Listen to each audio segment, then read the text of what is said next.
All right, 6:34 p.m. on Monday, February 5th, 2018. I'll call the Board of Selectmen meeting to order. Standard 3 announcements. So this meeting is being recorded by Cape Ann TV Access Corporation for future broadcast. The meeting is being filmed by volunteers from Cape Ann TV. The meeting is being taped by our Finance Secretary, Gail Hunter, for accuracy in minutes. Anyone else who is recording the meeting is asked to notify the chair at this time. And lastly, if anybody has any cell phones that are on, could you silence them or turn them off so we have a peaceful meeting. Item number 0 on our agenda. If anybody has anything that is not on our agenda that they want to make a comment on, brief comment, could you want to take your microphone and identify yourself? What's the comment regarding? And I have a copy of the letter and what I'm going to say. Hang on a second. Do I have like 3 minutes?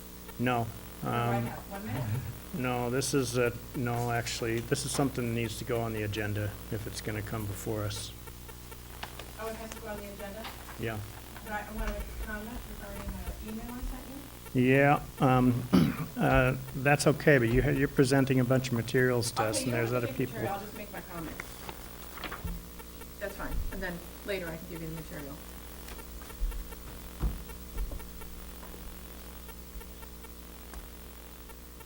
Hi. Thank you for letting me speak. My name is Jessica McGovern, and I live on Beach Street. I'm here today to update you on my email that Mary Lenhart and I sent you on January 24th regarding removing fluoride from our public drinking water supply. I'm your neighbor in this small town, and I respect and love all people in this town. Though I may disagree with you and not like you, but I do respect and love all. As neighbors, I respect a person's right to live, treat, and heal their own bodies in their own way. My way to health may be drastically different than yours, but it is my body, my life, and my right to make my health decisions. My neighbors cannot make those decisions. Morally, my neighbors cannot mandate to my decisions about my health. That is my right and my responsibility. Just as I will not mandate anything upon my neighbors. Also, this mandates my household of water for pets, houseplants, and garden. I personally don't use town water for any of those. I have a rain barrel. May 10th, 1982, the town voted to add fluoride to the public water supply. 1,180 people voted yes, and 803 voted no. Pretty close. Here's a photo of that fluoride that is being added to our town water. I went to the water plant and took these photos. The bag is so toxic, you cannot touch it without a mask and gloves on. It's very hazardous job to open that bag and pour it in our public water supply. The manager down there says he doesn't like doing that part of his job, and he did state to me off the record that he doesn't believe it belongs in the water. The 3 points. Hang on. This is actually, if you want to make a brief comment about this, that's okay. But if you're Okay, I'm not going to let you represent other people's opinions here without it actually being on the agenda. Okay. The 3 points from my email I want to emphasize are that in 2017, the International Academy of Oral Medicine and Toxicology, which I gave you in the email, cites 500 studies regarding health dangers to the body from fluoride. Number 2, fluoride corrodes lead and copper pipes, destroying the town's infrastructure and homeowners' pipes and adding more contaminants to the drinking water. So I am going to interrupt you now. Okay. Because while a couple of comments or asking to put something on the agenda is okay, you are actually presenting a bunch of material which we have not had put into our agenda. We haven't had time to review it as coming up for discussion here. Okay. So I'm not really okay with this proceeding in this format. This is a little time for somebody to make a brief comment, not to bring an issue forth before the board for consideration or the public for consideration. You're using this as a platform to present a position that you have, and that's not okay right now. If you want to do that, you have to talk to me and talk to us and get it on the agenda so we can have a formal discussion about it. Okay, sure. That That's has to great. stop now. So you're done for now. That's great. Okay. So shall I email you, Eli? Yeah. Okay. Thank you.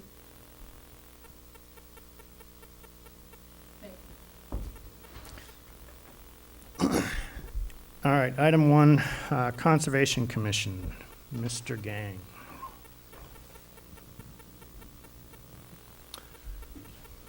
Thanks. Evening all. For the record, Steve Gang, representing the Conservation Commission. Here to talk about our proposal to add a small amendment to the general wetlands bylaw. With me tonight are 2 other members of the Conservation Commission, Olga Hayes and Sari Masayasin, and our Conservation Administrator, Chris Bertoni, to answer any questions you might have. Obviously, we're looking for your approval and support at town meeting because the bylaw change requires a vote at town meeting. Specifically, what we're proposing is to add protection of unspoiled wetland scenery to the list of values that we protect as part of our process over wetland jurisdiction. It's not an expansion of the territory we cover or of any of the projects that people must bring before us. It's in addition to a list of already about a dozen what are called values or interests that we protect around wetlands. The reason we want to protect it is because we feel Manchester collectively has a stake in the beauty of wetlands, and particularly the unspoiled quality of some of our wetland marshes, ponds, streams, and coastline.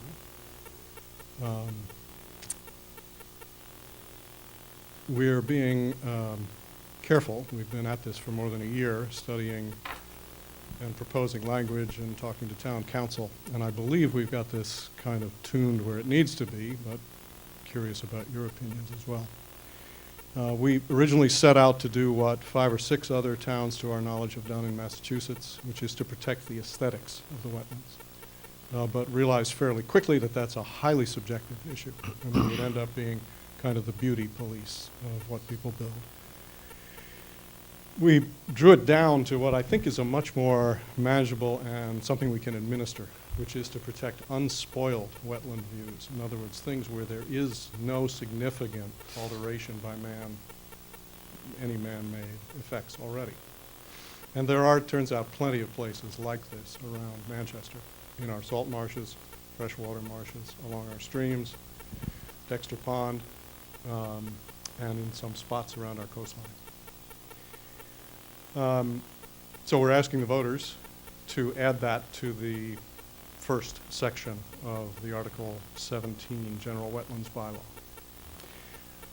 We decided that it's probably most useful to see visual illustrations of what this is. So I'm going to ask Chris to bring up a little information packet we prepared, and I'll quickly take you through that, and then I'll have finished and be ready to hear your questions. Especially like the deck on the head.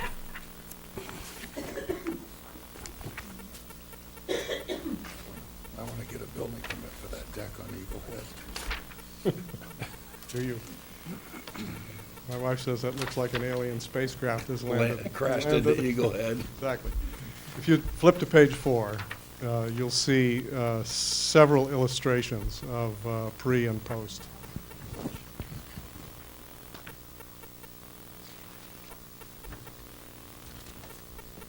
And I invite you to read the rest of it at your convenience. The first one of these is an illustration of what one might see from Proctor Street, overlooking the harbor. And that's on the left. On the right is, let's say, an applicant came to us and proposed, for privacy purposes, to put up a hedge that would obstruct that public view. Under the way we envision this, that would be reviewable. It's not necessarily something we're going to turn down, but we would review the interest of the public in that view, in that unspoiled view, and the jurisdiction of that property and wetlands.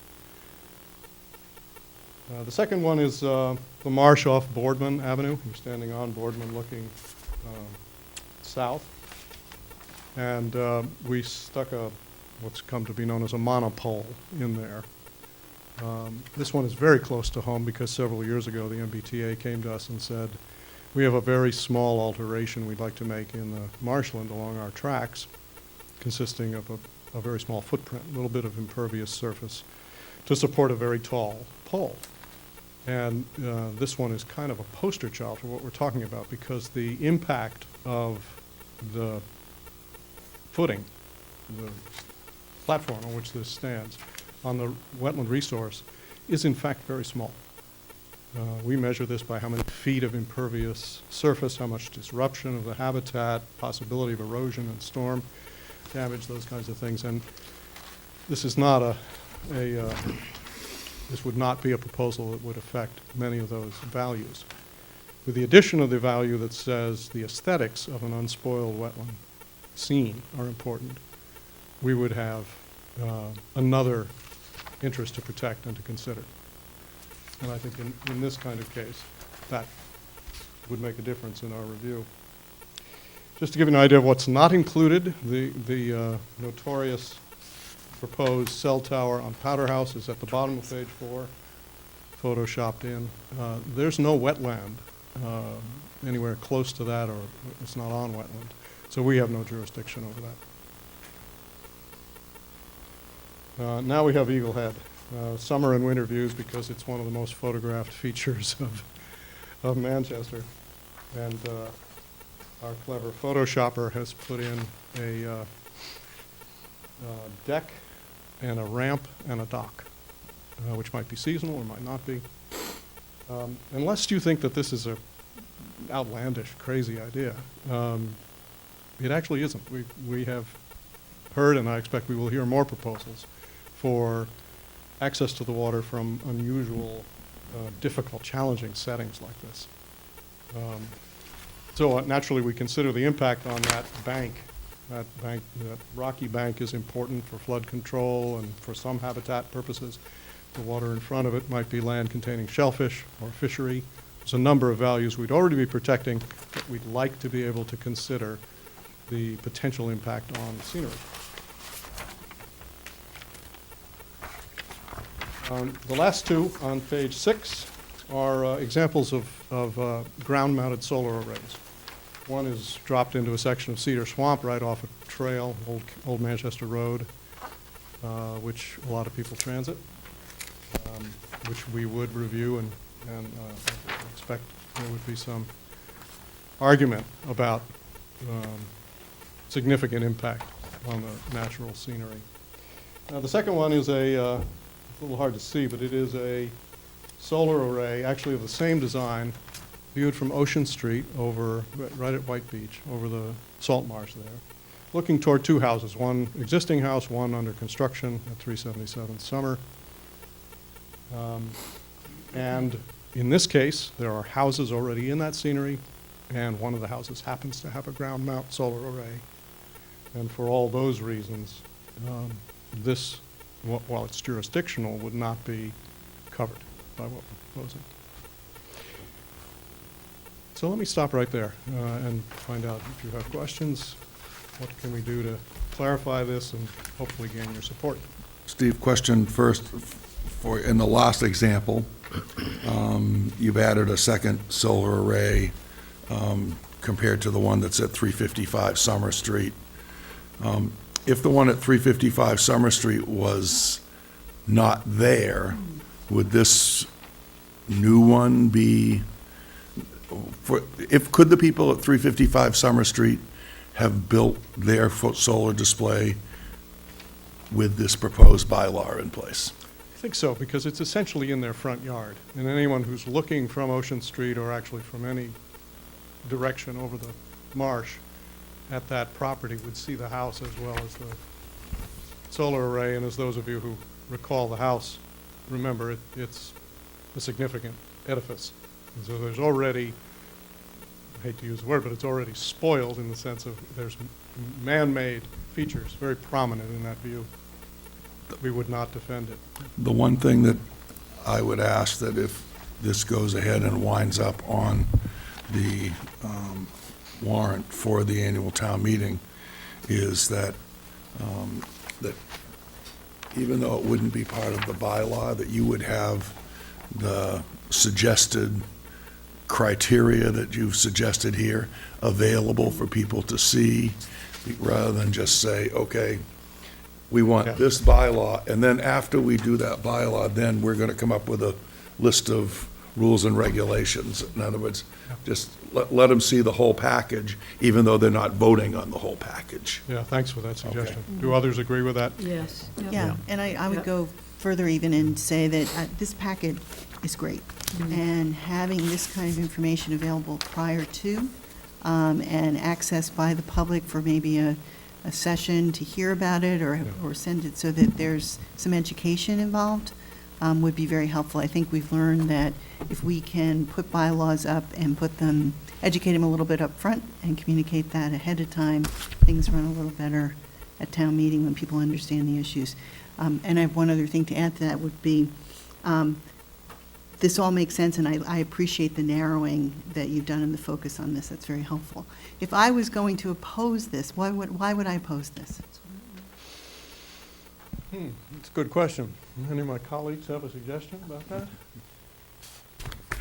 You don't have to answer it now, but it would be important as you present this information to be aware of what the cons are and what people may say against it, because I would just wonder. Well, I can imagine either it doesn't go far enough in the sense that I would like to be able to stop a solar array even if there is already one there, because it is less beauty, or it goes too far.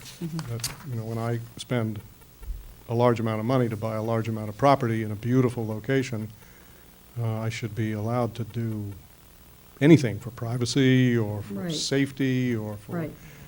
aesthetics of my landscape, and government shouldn't be telling me. So I can imagine either of those Being coming up. important. And then the procedural, the part you all are painfully familiar with, which is how is this actually going to work? Are you going to become the aesthetic cops of Manchester saying, that structure's all right, but that one isn't? And I think that ties to some of the education piece, because I'm not sure people understand how decisions are made. And as you lay this out, it's a value. It's one of the criteria that you look at against a large list.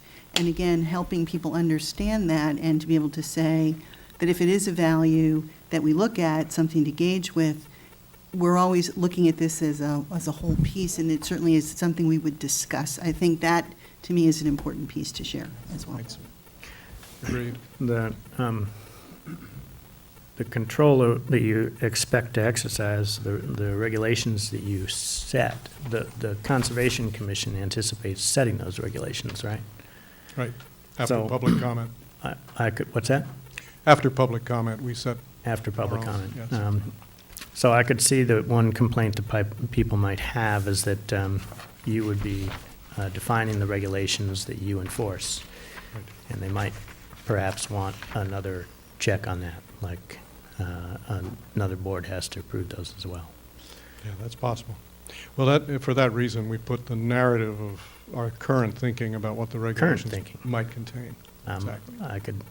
I wonder about the future Conservation Commission that has a different approach to things. Actually, the town council raised that along with the conservation administrator and others, saying, what works for you folks this term might not work in 10 years for a completely different group of volunteers with completely different interests. So, Amy, the environmental expert at KP, particularly helped us put in a couple of clauses which are sort of the sadder but wiser language that other towns like Nantucket and Hingham kind of wish they had put in at the beginning, 'cause it would have avoided. Put into the long- regulations or into the Put into the article? regulations, exactly. So one, for instance, is that this value by itself will not lead to us turning down a project. So That was my. if it Yeah. meets all other criteria, this one is interesting but not relevant. It's not dispositive. If the others are a mixture of sort of might work, might not, time will tell. And a lot of times when people are building on the coastal bank or on a other fragile surface. We just don't know. No one actually knows how it's going to last over 20 years or 30 years. So that there are open questions, and this could be relevant. Another is that we have to be quite sure that this is not a device for neighbors to That was protect gonna be themselves my against their question. abutters. Yeah, So we put in a clause that says there must be at least 20 members of the public, not counting abutting neighbors or adjoiners, who are affected in their ability to look at the view, and it must be more than an inconvenience. So it's not simply if you stand in exactly the right place with the sun exactly in the right angle, then it interferes with your view. It has to be a substantial interference, has to be a substantial number of people. I fully support the spirit. I think I have some reservations about the current approach, I guess. One is the definition of unspoiled. At this point in the history of this town, I can't imagine what hasn't been spoiled. So to use that term seems You need to get out some more. problematic. No, I don't actually. I mean, I actually have a master's in environmental history, so I'm quite familiar with Okay. the definition of spoiled and No, definition I of don't mean wilderness. definition, I mean just hiking Long Hill or And I think House or, the term spoiled, if you're getting into regulation, is going to be, I think it's going to be a problem. But I'll leave that to you. You're the expert, not me. The other point is, whose view are you actually talking about? Because in your examples, you have one from a private property owner's view out from their land. In another example, you have views into private property. And then third, it seems like you have these, what I would call kind of iconic fixtures in town. Yeah. And I think you need to be more specific as to what are you Actually- exactly talking about? all of these are views that the public can take from a public road or a private road, such as a The trail. one from Proctor looks like it's, maybe I'm not, I thought I was situating myself there, but I thought that bottom one was basically on it might be on public, but you're basically Yeah, angling the maybe- picture across private property. It's cropped, it's actually shot, I think it's shot down the driveway of this property. Right. Yeah. So in that case, you're laying claim to before the driveway, but you're looking through a private property out beyond into public domain. That's true. So I guess it'd be helpful to know what exactly are you looking to put parameters around? Because just Eagle Head, for example, strikes me as private property, but like, I could see it being defined as an iconic town fixture, Yes. as opposed to getting into the business of regulating people's private property, which Well, the all, libertarian side of me yeah, is very nervous about. it's all regulation of private property. I don't think any of this is put on public space. Yeah, but I think the question is, could you actually define specific places in a limited set that you're particularly concerned about Fair enough. protecting? As opposed to just trying to come up with regulations that's blanketed on every single piece of private property in this town. I And I'm understand. not a legal expert, but the question is, can that distinction be made? The third thing I would say is there any value in the recent Supreme Court ruling for Pigeon Cove and Rockport? And it was specific to a helicopter pad. But part of the argument was the aesthetic of Pigeon Cove, not just an argument about helicopters. And I believe there was a recognition of the aesthetic value of Pigeon Cove, and it may play into what you're trying to do. So I support the spirit of what you're Yeah, saying. I that's I helpful. personally see issues in the current. Yeah, way we that still have it's work to do put on the together. regulations. I agree with you. Thanks for those comments. Yep. Adele? Mr. Chairman, Adele Irvin, 113 Ocean Street. Speaking of the helicopter business in Rockport, we've had our own little bit of that on Ocean Street in the past with I think it's Mr. Wiley's property. I don't know where he had a helicopter pad up there and was using it, and I don't know whether that's still, do you recall any of that, Tom? That was quite a few years ago. Yes, it when he was a few years ago. I wondered if Yep. just where that was, because I don't believe he's using it now, and I don't believe it was allowed. And I just wondered what we had done with that. It's worth investigating. I don't know the answer to your question, Adele. All right, thank you. Okay, so you're looking for feedback from us as to whether or not we would support putting something like this forward at town meeting. I don't see why we, if it has the support from planning board, and I don't see why we wouldn't put it on the warrant. I can't say that we, at the end of the day, we're going to come out and say we support this as the Board of Selectmen, but in its current form, it seems it's worthy of debate. So unless other people object, I don't see any reason why you shouldn't move forward. Yeah, All right. this is a lot cleaner than the previous one. Yeah, and it's more defined, you know, I think that's the big thing. It leaves less open for interpretation. Yes, Steve, do you have dates to go to planning board and? we do. We see planning board next week. We see FinCom this week on Wednesday. And I think we have a date with ZBA at the end of the month. Christine, would you mind emailing us those dates? Would you recommend we talk to anybody else in the town government? Are you Sounds like you have your bases covered. Yeah. Are you holding a public listening session? We're or- certainly going to do that as part of our meetings, which are every 3 weeks. We're still trying to figure out whether there's a good reason to have it as a separate event. See if we could draw a crowd. I don't think this is a immediate pressing sort of fighting issue, but I may be underestimating. Well, I think Yeah. if you even publicized your meeting schedule and saying that you're having an Right. open discussion on a very specific issue and give some background to it, so at least the public are invited to come and hear it. Speaking of which, I'd love to give you a couple of sentences that you might put into your monthly Sure, mailing in March. absolutely, yep. Thanks. Just to clarify, it's also appeared on the regular meeting agenda for the last two meetings that we've had. Yes. So we're trying to boost it up that way as well. Yeah. Good, thank you. Yeah, so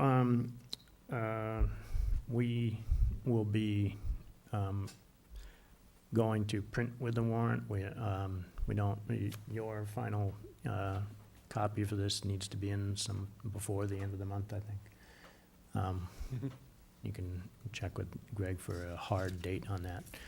And I think we'll be signing off on everything at our next meeting for what should and should not be on the warrant. Well, should you have other questions, just holler at us. Yep. Thank you. Thanks, Steve. Thank you.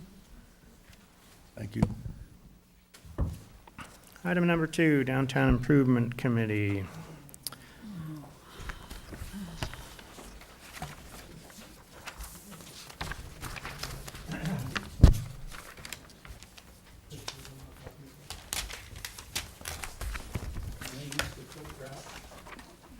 What's that? He wants to stand at the, he Yeah. wants to stand. You may. Move my stuff. You need to take this.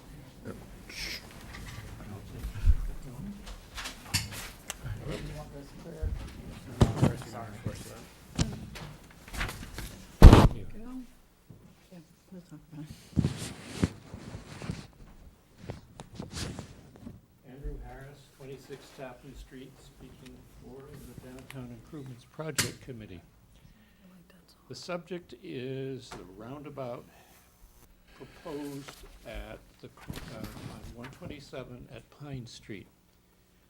Now, we've had a lot of discussion, but we haven't, what came clear to me, and I think to Greg, was that nobody here had driven such a roundabout. And so I'm proposing that we have a field trip, go up to about an hour and a half from here near Hanover, New Hampshire. There's a roundabout that Carol said is a very good example, and we go and we drive it. Take a couple of SUVs and go up there and experience it rather than talk about it. So personally, I'm game to go try just about anything, but might not be able to meet the schedule that you're going to run on. So as far as the proposed roundabout, the concept was concerned at Central Street, Pine Street, Bridge Street. I think the last time that we talked about this, where we left it was what we wanted was for the DPW to come up with a proposal for doing a trial there so that we could see how it would actually behave with respect to the traffic flow and roughly how it would look, and to do that in the early spring.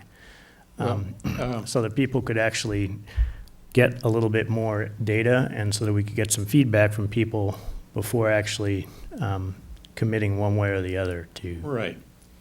Well, I realized that was the idea, and in fact, Carol looked at rough estimates for preliminary engineering and rough estimates for final plans and bid specs. But I think before you and other members of the board can have a sense of how it actually is, you need to drive it. And based on my 50 years of consulting, field trips are worth an awful lot of time sitting in a room talking about it. Well, I personally don't have any objection to going and taking a look, but as I said, I would have to be on, my time schedule is for an hour and a half trip is going to be a little bit sketchy, but I could certainly work something in. So I'd like to get people are other members of the board interested in going and looking? I've been to the Rotary in Hanover. Hmm? I've been to that Hanover Rotary. Okay. So you know about it. Is it the one next to the golf course? Near the co-op annex? All I know it's exit 16 on 93 North. 89, 89. 89. Highway 89. So rather than shake out, 93 North, you get off 89, you drive for another hour. Right. Then you get to Hanover. so rather than shake out the logistics for a field trip in this meeting, let's say that there are some people who are interested in it. Myself, you can contact me and we can contact you outside of this meeting to learn the particulars of where it is and see whether or not it warrants a group of people going up there and taking a look, or just individuals going up.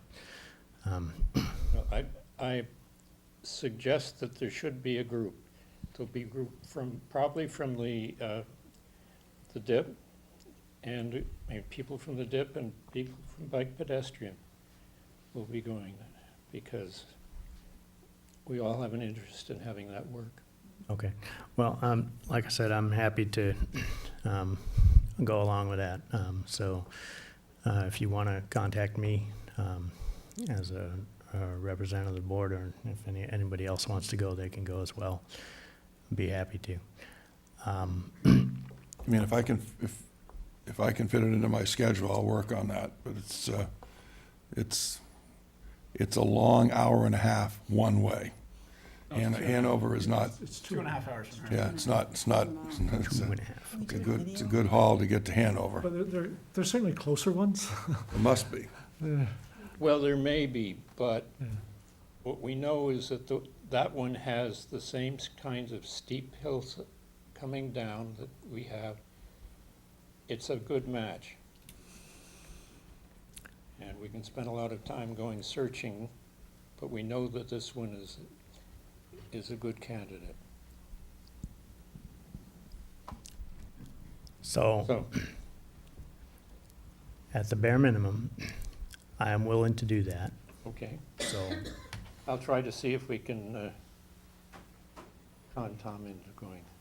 Well, I think the only thing you need to do is to come up with some dates and get a doodle pool out there and find out who can make it, because that's the only way you're gonna find out. Okay, I'll Yeah. I'll ask each of you to see when you're available. Okay, So that's basically what I had to say tonight. all right, that was easy enough. Thank you. Thank you. That's right, this is the. Okay, item number 3, we had Historic District Commission communications. We had a letter, email come out to us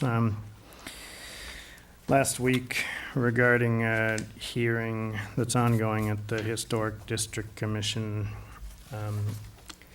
And it committed to some pretty strong opinions about the hearing that was still in progress, and didn't seem to be a proper way of dealing with public hearings.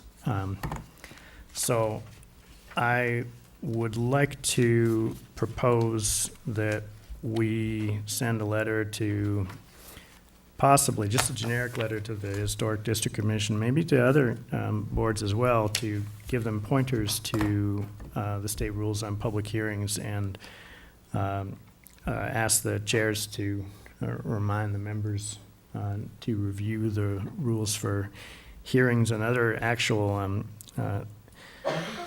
meetings that the state defines a format for, and the state has requirements for how the hearings are supposed to be held for all the quasi-judicial boards.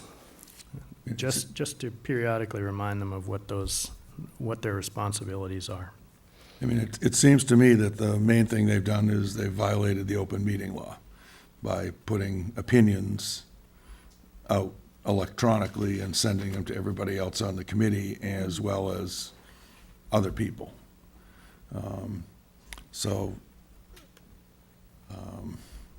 I'm in favor of sending that letter. I would send a very specific one to the chair of the Historic District Commission, because we've seen what they've done. But I think another letter as a reminder to some of the other boards saying, please review the open meeting law regulations. I mean, if this were to happen again, I think we should just say to them, you know, that either the next time their appointment is up, we won't reappoint them, or we'll remove them from that committee. I mean, that type of behavior can cause a legal problem if someone really wanted to push that for a violation of the open meeting law, I believe.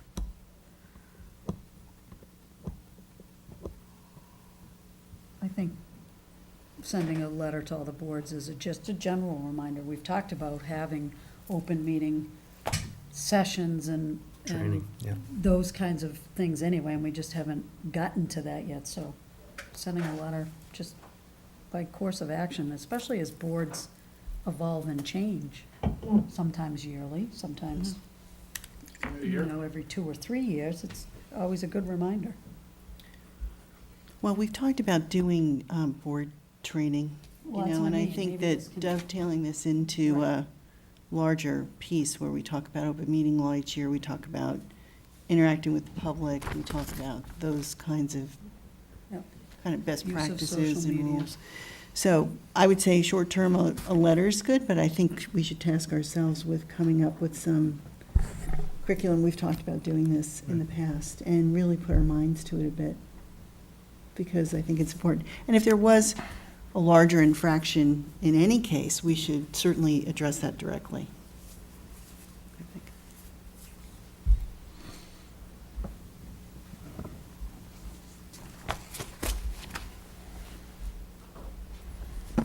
Has that board met again? No, they have not yet met again. I think they meet later in February.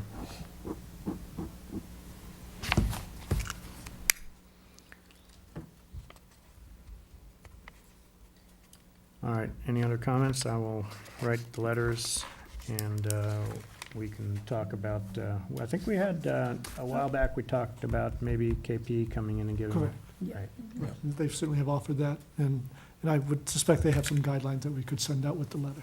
Yeah. So, time to revamp that, bring it back, bring it to reality. Okay. Anything else on that? Moving on.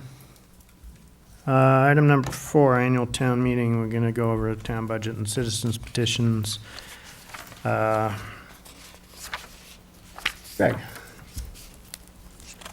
So in terms of budget, again, the conversations, I've summarized the most recent ones with that the Finance Committee had this past week. Again, focused on fire department and the police department in terms of staffing. So under fire, they were supportive of a temporary 13th position to help us through this crunch that we're in, but wanting to aggressively pursue some regional models that would avoid the need for this down the road. In addition to that, they want to see some additional savings found in the fire department budget to help pay for this increase. So basically, instead of, basically splitting the difference. Instead of a $42,000 increase, try to get that down to closer to a $22,000 increase. And then on the police budget, again, the discussion has been over the position that we continue to fund because of the disabled officer and having to continue to pay salary and pending the final resolution of the disability retirement. The Finance Committee feels that the end hopefully is in sight for that, and that they would prefer not to fund that position in the new fiscal year. And if there is some spillover, then they indicated their support for using some of the reserve fund monies to help with that. And down the road, if there's a cogent and a strong argument for that position being refunded, perhaps in the form of a school resource officer position or combined with deputy harbor master, they would be open to putting those monies back in, but they don't see the necessity for carrying those dollars while we wait for that to happen. So those are those two main items that have been in play for the last month or so. They did talk a bit about the school budget as well. The school committee is having their final vote on that tomorrow night. They had their public hearing last week, as they are presenting a budget that is a 3.65% increase. I had it in at 3.6. It's a $6,000 difference, so that's not really material. There's been some discussions at the school committee meetings of certainly some residents and maybe some committee members wanting to restore some of the cuts that they are contemplating. I don't know if we'll see that gain traction in terms of voter push for that. My sense is that the school committee will not. I think they're very mindful of what's coming up in terms of the school project vote and not wanting to ask for additional dollars from the town. Whether or not they want to dip into their own reserve to do some of this, that remains to be seen. So the committee generally willing to support the 3.65 increase, but they do have the caveat that long-term that will necessitate overrides in the future if we continue at that pace, assuming other things stay relatively the same in terms of new growth and all of that. So those were the three main budget items. And they are hopeful that you will be able to join them on Wednesday to talk about this as two groups. And they look towards a unified position on all three. But obviously, it doesn't have to be that way. So, Have you had any conversations with the fire chief yet about, is he able to find that money comfortably? He wouldn't say comfortably, but So he's aware? is it doable? He and I have not spoken at length. Okay. I hope to catch up with him tomorrow Mhm. to go over that. Is it your sense that it's doable? It's doable. Okay. It's doable. I mean, anything's doable. It's all a question of how much we tighten the belt. So, So they're asking him to try and come up with a proposal for it. Is their approval,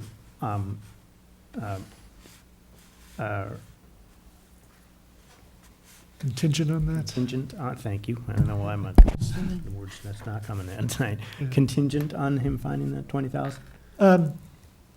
They didn't explicitly state that.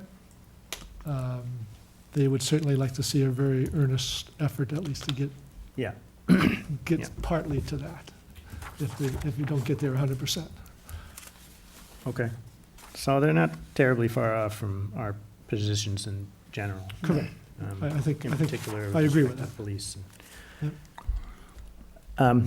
Can I ask one question? Why, the last time I think we had talked about the police salary, one of the things we had talked about was leaving 6 months of salary in there, and then if that wasn't needed, then we would just take, with the chief's permission, take that out of the budget, but it would be voted with that. Is it better to do that, or is it better to ask for a reserve fund transfer? The only thing I worry about with the reserve fund transfer is, let's say it drags on for Yeah. 3 or 4 months. Right. I know we all hope that it doesn't, but let's say it doesn't end until the middle of next November, then we've gone through 35% of our reserve fund for the year, just as a rough number, I think, or 30% of it. Right, so I said, well, if you want to do it the reserve fund route, I would encourage you to put a little more money More into in reserve fund. Reserve fund. 6 of one, half a dozen another in terms of total dollars, it's, the bottom line's the same. So, there was some discussion about that, but I think their bottom line was, well, we're willing to roll that dice, but I think that could be, maybe you do 3 months, they split the difference or something. I think a little bit of cushion there would make sense. Huh.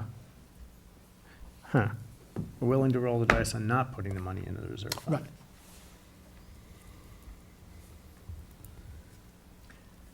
Not, so, I guess I don't really see the advantage to rolling that particular set of dice. I mean, if they put it in the reserve fund, it's really no skin off our backs to speak of. And they still exercise the control for whether or not it ultimately gets transferred. Correct. Like I said, I think there might be some room for negotiation there. Yeah, Well, this is what we'll at talk the very about least, I would. Right. on Wednesday, right? All right, I had a question about the ambulance side of things. I did read the spreadsheet, or rather, I tried to read the spreadsheet. What does it mean? So, I felt the same way. so you have listed all the different apparatus. Engine one, ladder truck, 2 ambulances, et cetera. And then for each one, an expected life for how long that vehicle is in use before it needs to be replaced. So, for example, engine one, he shows it, I don't have it. Here. The red No, I is do the have it. replace. So engine one, it's starting at 6 years old right now. He's showing it lasting Oh, there, okay. a total life of 15 years, which means in 2026, FY '27, it would be replaced. In order to pay for that replacement, he's showing $56,000 putting in a reserve fund, basically, capital reserve fund, for 19 through 26, FY '26, and then in '27, you'd have 500,000 and you have that 500,000 in the bank to buy that new vehicle. And then, so then it would be another 15 years before we replaced it again, and since you had the full 15 years, even though it'll be more expensive by then, it only needs a little under $37,000 a year to be put aside to have the full amount available out in, was that 2042, when it would be replaced again. So he's done that scheme, that, for each piece of equipment. So he's showing in 18, when we are buying the new, what he's calling Squad 3, replacing Engine 3 with the smaller, more nimble unit. So that's a $250,000 purchase. Again, he shows it being replaced 15 years hence. In 15 years, he's projecting that cost be $300,000, so he's putting $20,000 away each of the 15 years. Yep. And the bottom line, the total annual capital investment is inclusive of those numbers consolidated, including the cost that's in the red box, which is something we'd occur me. So, in other words, for fiscal year 19, the total capital would be $692,700 for expenditure and also to put away in the reserve. Correct, so it funds the two red items. Yeah, funds the two red and Plus- plus holds the green, so That's you're right. reserving. So That's each right. line item goes, I get it, okay. So then he showed, so he's, obviously, we're playing a lot of catch-up in these next few years, and then it gets to a steady state where it's in the 170, 180 range every year. But we have a heavy lift to get there. Mm.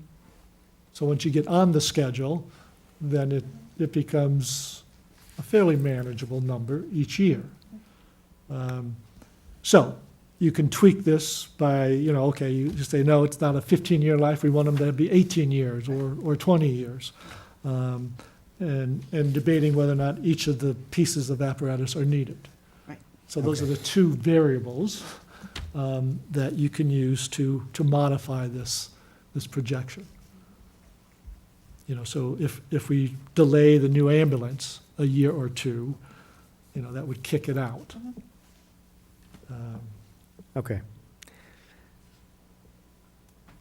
Fine, that makes sense. And this is pretty much what I was looking for, although there are other capital things that the That's what fire I was- department is covering. Right, and he did put a similar list together for those. Hose and breathing apparatus and turnout gear. Those are the Application stuff. three primary things on that list. So that is running in the $20,000 a year range For all three. for all three. And that's the reserve that you want to account for, or is that, it's a similar plan to this of So replacing bottom some- line is about Got 20 it, thank you. as you go forward. Yep. All right, and so FinCom has has had this forwarded to them, but they have not before their last meeting. Correct, they'll have it for this coming, Yep. for Wednesday next meeting. All right, so we should be able to discuss this Yep. with FinCom in a reasonable manner. Anybody else want to have any discussion about this tonight, or? It just seems to me that the hit on fiscal 19 of almost 700K is a pretty big lift when we're trying to, there's other capital that we're trying to fund. Right, I did not put that full amount in. Yeah. I was closer to 500, almost 200,000 less than that. But I was also, in future years, showing higher numbers, so it eventually was catching up. I didn't feel a necessity of front-loading it quite that high.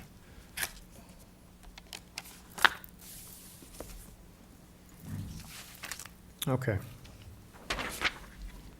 I think the last talk that I heard from the Finance Committee was based on the information that the chief had delivered on maintenance, that they were willing to, kind of saying, we're willing to support $4,000 or $5,000 of maintenance a year to push this back Right, a couple years. yes. Right. Yes.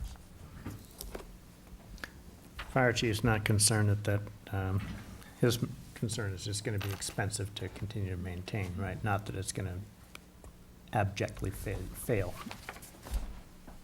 Yes, I mean, being conservative the way he is, he would worry about that failure, but nonetheless, you're correct. Okay. The other issue with that is you start to get an ambulance that's of that age, then getting parts for that becomes much more difficult. Correct.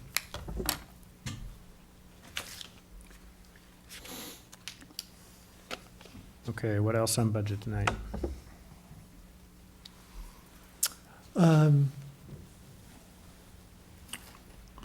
So I think those are the main items on budget, unless you had other areas.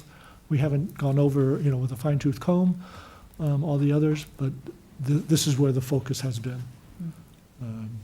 You're putting a part-time person in the harbor masters, Yes, additional money into the harbor masters budget. that's right. So that budget has been increased to support a part-time, half a year, not quite a half a year, full-time deputy.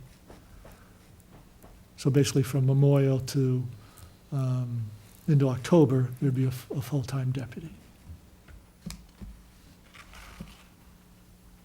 Okay, and we'll be doing our final review on that at our next meeting. Yes, At that point, we'll be buttoning up. correct. Yep. So yes, but on the 20th, you really need to finalize the budget numbers.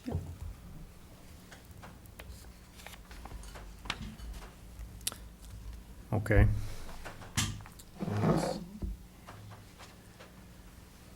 Well, dead on time.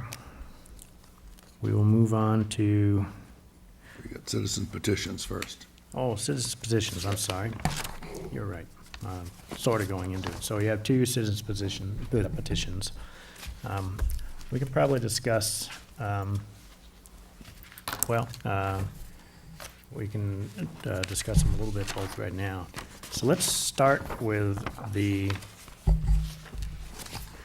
second one that we have received, which is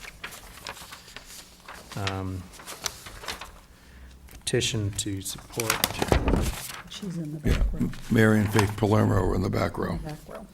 Oh, Mary. I'm gonna have Faith come up. This is the Flowers for Freedom? Yep. So you want to come up and discuss this a little bit, or? Come on. Here you go, Faith. You can sit right in the front row. How are you? Okay, so the petition is to see if the town will vote to support Flowers for Freedom, a community service project that aims to put carnations on all veterans' graves in town cemeteries for Memorial Day, and to raise and appropriate a transfer from available funds, $1,000 for this purpose. So, want to tell us a little bit about the community service project, the organization, and the motivations for this petition? So I began this project last year for last Memorial Day to get all the carnations on all the graves of the veterans, and it was very successful. We got carnations on all of the graves of past veterans with the American Legion emblem and the flag. It was mostly focused on just respecting everything that veterans have done for us, and focused on there are a lot of people who either moved away or have themselves passed, and their families' graves don't have flowers or anything. So to appreciate their service, I started this project. And a woman, I think in Southern Mass, sent me a letter after the fact saying that she was very pleased. She had grown up in Manchester and had to move away, and her mother or father-in-law's was a veteran, and after they moved away, she didn't have anybody to put flowers on the grave, so she was very happy with what the project had done. Okay, well, I'll give you high marks for having the initiative to put this together. So I definitely support the basic underlying idea of looking out for veterans and providing this sort of a service. But I'm going to question a little bit the method by which this goes about doing it. And I'll give you a little bit of history from something that I remember. For some years when I first moved here, every year on the town meeting warrant, there were two petition articles, one for an organization called Hawk and one for an organization called Action Inc., $1,500 each year. And these were organizations with pretty noble cause, supported local people and people in need. And in general, everybody was extremely sympathetic to those organizations. And for years, we approved those two funding articles, but on a pretty close vote. And then ultimately, people got swayed that it was more appropriate for that to be dealt with by town donations as opposed to being voted on in town meeting and taken out of town coffers. And one of the arguments that was made fairly repeatedly was, why just these two organizations? Why wouldn't we support a bunch of other organizations? And what would we do if other organizations came forward? Why would we select one organization versus not another to provide funding for? And this will bring that debate back, and I just want you to have a heads up on that.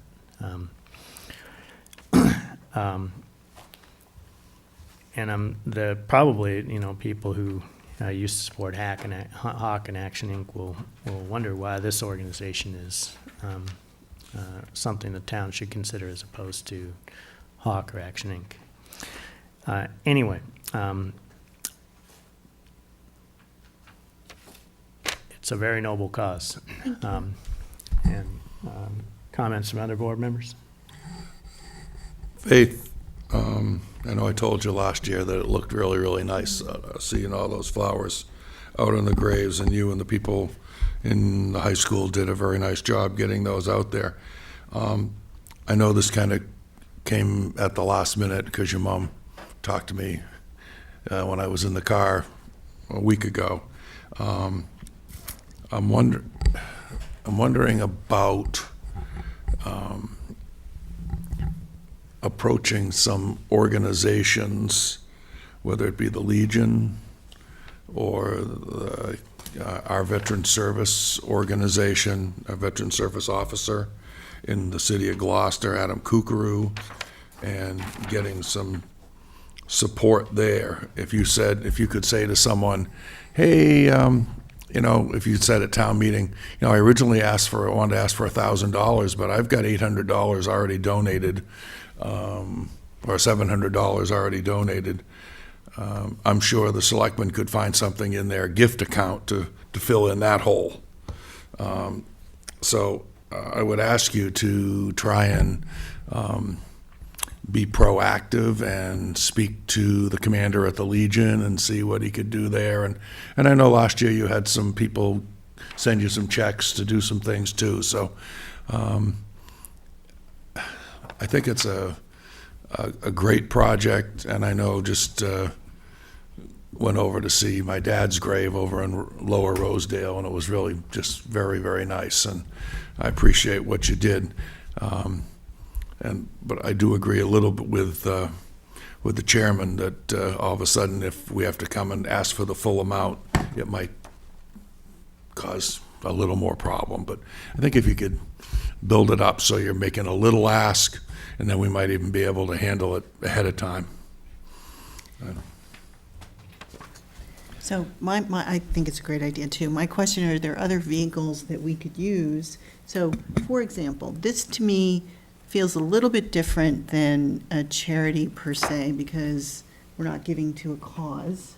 We're not giving, it is something recognizing members of our community that served, right? It's not going to Action or to Hawk.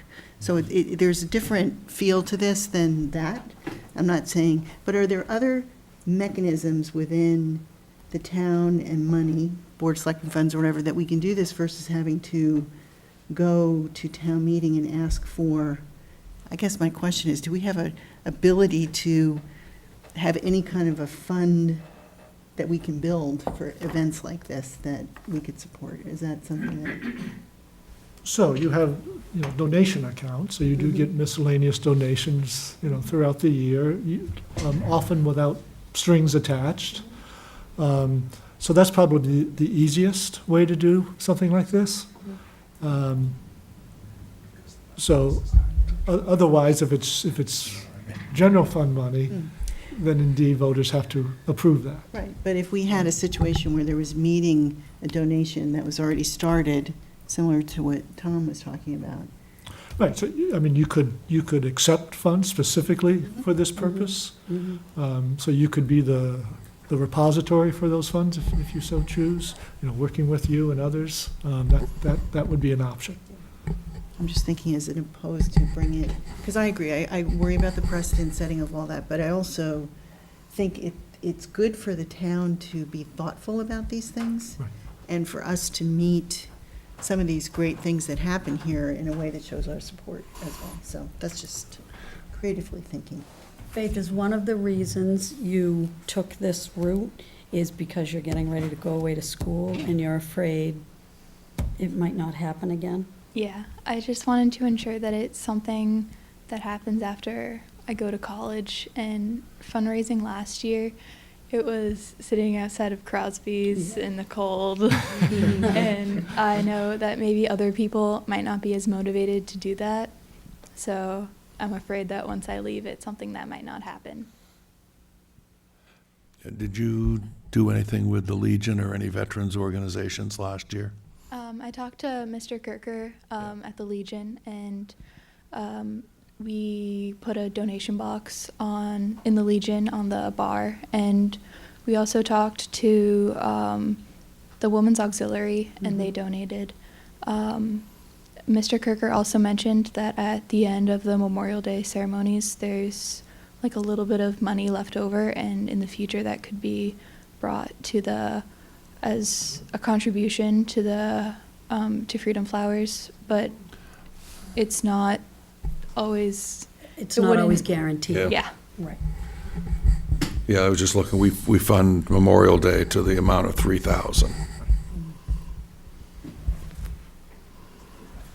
So is there a way to just create this Freedom Flowers Fund, and then as a donation vehicle, and then Faith could write a letter into the Cricket and send it to businesses and individuals, maybe, but then the fund becomes the recipient of those donations, and then the project can go forward every year? Yes, it can. We could go that route You could go that versus, route. though I love the fact that, and my signature is on here as an individual. Faith came to me in school, so. I love the fact that she took all of the steps that she needed to take in order to ensure that there'll be flowers every year. You should be very proud of yourself. Thank you. We need to figure out a way to make this happen. Though I do agree with the chairman that as much as I want you to be able to stand up at town meeting, I don't want it to fail at town meeting. I'm not saying it would, we don't know, and we don't want that to happen, so we need to find another vehicle, I think. Yeah, just an interesting thing that I was just discussing with Ms. Driscoll is that if this were to pass at town meeting, the money wouldn't be available for this Memorial Day. Anyway, That's right. Because in other words, because the fiscal year doesn't start until July 1, or Well, Yeah. you could say it was coming out of fund balance, but Okay, that would be a way around that. okay, I just don't want to, I mean, I want it to succeed. I want to have us come up with some kind of an idea of how to make it succeed.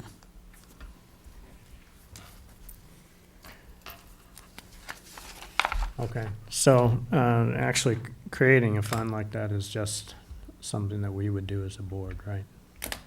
Correct, that does not take town meeting vote, that's something that you can do. I would say to, depending on the, so I fully support it. I think it's great. I wish there was more organic efforts like this. Depending on how you, sometimes positioning of these things is always the trick, as you've probably can attest yourself. If you were to kind of emphasize the youth driving force behind it and the education and learning, I wonder whether the Hooper Fund would be something to approach as a, you know, I don't know if it's an ongoing funding source, but at least it's another avenue to consider. So, proceeding from here. So we all think that this is a good idea that we want to have happen. Clearly, the consensus from us is that we'd like to try and make it happen kind of out of band. And we'll work with you over the very near term to set that up. And to the extent that we can with regard to communications, there may be some limitations on what we can do, but I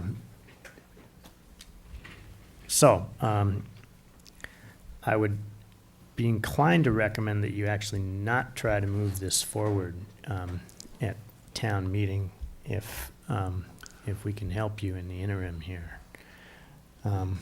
Is that the consensus of everybody else here? I think we might actually be more effective if we did that.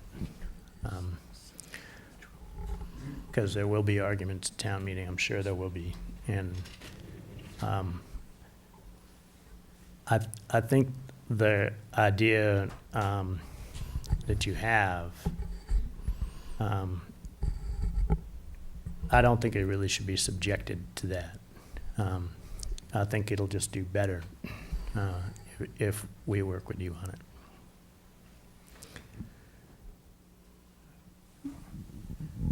Alan Wilson, 5 Spyrock Hill. I have had some conversations with Faith about her warrant article, and I'm not entirely surprised by the position that the board is taking. I have told her that even though she's not a voter, she would have my permission to speak at town meeting if she was going to present her article. And if it goes in the direction you're talking about with some alternative vehicle, I think I would still be inclined to give her an opportunity to speak, to explain why she's not going forward. I think it's terrific that a young person has put an article on the warrant or gotten enough signatures to put it on the warrant. I'd love to see more young people at town meeting. So I think we should do everything we can to encourage Faith and her cohorts.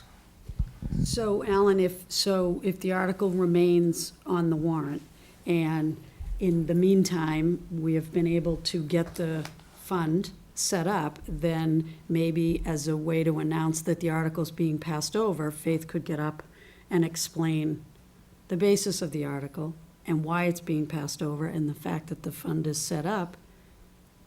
You might get your money that night. And invite contributions. Yeah. Right, right. Does that sound like a plan? We need about 10 or Okay. 15 more of you. Yeah, I know. All right, well, Thank thank you you, very Faith. much. Thank you for Thank you, Faith. Sure. Yeah, Thank you for go home and do putting it in homework. front of us.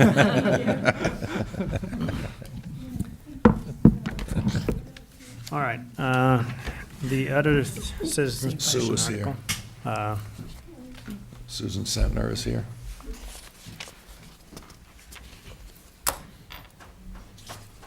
Grab that, so. Tough to follow a 17-year-old, Oh, my right? goodness, it's just so inspiring. So thank you very much to, Sue Sentner, 72 School Street. Thank you to the chair and members of the board and members of the town. I'm talking tonight just briefly about a petition that I helped gather signatures for. It's to place an article on the town warrant for the upcoming annual meeting with regard to having marijuana retail establishments in the town of Manchester. This petition sort of arose following the listening session that was held in December. There have been some discussions with some residents who expressed concern about this notion. So for public health and safety concerns, we felt that the petition might be a good way to provide an opportunity for more debate and discussion at the town, knowing it's a complex issue. There's new information and research and data coming out all the time, and it seems like the Cannabis Commission also seems to be evolving with its information. So in order to have an opportunity for more discussion about this, we felt that a petition might serve that. I can read the article, if that's helpful for the record. I'm not sure. The language was informed by the KP memo entitled A Guide to the Law Legalizing Non-Medical Marijuana. So the language was taken directly from that memo. It's a zoning bylaw article. And the article reads, to see if the town will vote to amend the town's zoning bylaw by adding a new section 6.21 marijuana establishments that would provide as follows, with the understanding that in accordance with General Laws, Chapter 94G, Section 3A(s), such bylaw must also be approved by the voters of the town at an election. Section 6.21 consistent with General Laws, Chapter 94G, Section 3A2, all types of non-medical marijuana establishments as defined in General Laws, Chapter 94G, Section 1, including marijuana cultivators, independent testing laboratories, marijuana product manufacturers, marijuana retailers, or any other types of licensed marijuana-related businesses shall be prohibited within the town of Manchester by the Sea. So some of the concerns, and I won't go into detail because I know this is just an introduction to the petition, but many of the concerns were related to the consequences or potential danger of increased access to marijuana products, edibles, such as that, to children in households, concern about public safety with regard to an increased amount of impaired driving, also concern about exposure to residents if some of these establishments were right in the downtown to kind of that kind of business and potentially secondhand marijuana smoke on the streets. So basically just concern about health and safety, public health and safety. And that's it. If anyone has questions, I'm happy to help. So I guess I'd like to break the questions into two pieces. One, does anybody have any particular procedural questions for Ms. Sentner, because we're about to discuss in our next agenda item, the summary of the recreational marijuana listening sessions and go and do a little discussion about that. So rather than peel apart what our positions are on this right now, I'd like to cover any procedural questions and then move on to the listening sessions discussion. I think procedurally it makes sense. It's well-written and very straightforward and articulate, so. Thank you. So as a zoning bylaw, it would be a two-thirds vote at the town meeting. Is it just a majority vote at the ballot? Mm. Yeah. Now, Mr. Moderator, if it was in as a general bylaw, it would be a majority only, correct? That is correct. The reason that Kopelman and Page have recommended the zoning bylaw, or at least they recommend either a zoning bylaw or a zoning bylaw coupled with a general bylaw. But the SJC, or the Attorney General's office, excuse me, has specifically approved implementation of the general law through zoning bylaws. The AG has not specifically approved implementation through a general bylaw. So the disadvantage is it requires a two-thirds vote. The advantage is the Attorney General has already pre-approved it.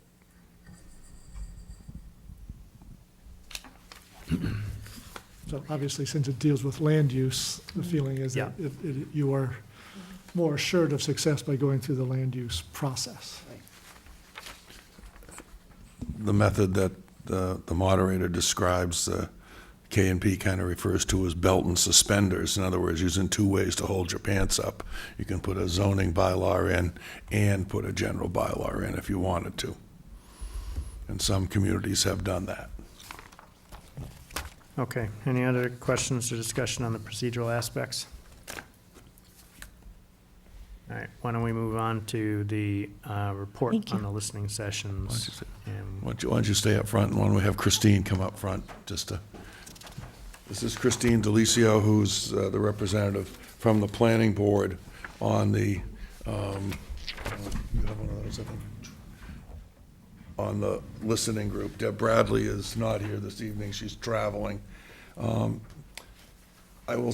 first of all, I will let you know that Sue Sentner has been at both of the listening sessions from the time the door opened until we locked the door. So what I've tried to do in this little summary is to say, okay, here are some of the arguments that we heard that people are in favor of the ban. Here are some of the arguments people told us who are not in favor of the ban. And then kind of what the listening group wants to do. Deb Bradley just sent this out to the Board of Health today. I'm bringing it to you as the Board of Selectmen this evening. Christine will take it to the planning board or send it to the planning board. Depending on how much snow is flying on Wednesday, some of us may go to the Cannabis Control Commission listening session over at North Shore Community College in Danvers. And then gather again and make our plans for what we would like to submit for the annual town meeting. We have, after an hour and a half sitting here in these three-corner seats the other day, Deb, Christine, and I have no set direction established yet. I mean, we received a wide range of opinions, and you can see them detailed in front of you. And I would say most of the people at the listening sessions, almost all the people at listening sessions, were very respectful of each other's opinions, and no one barked at each other and things like that. So it was a good give and take. But I mean, we did get a wide range of opinions.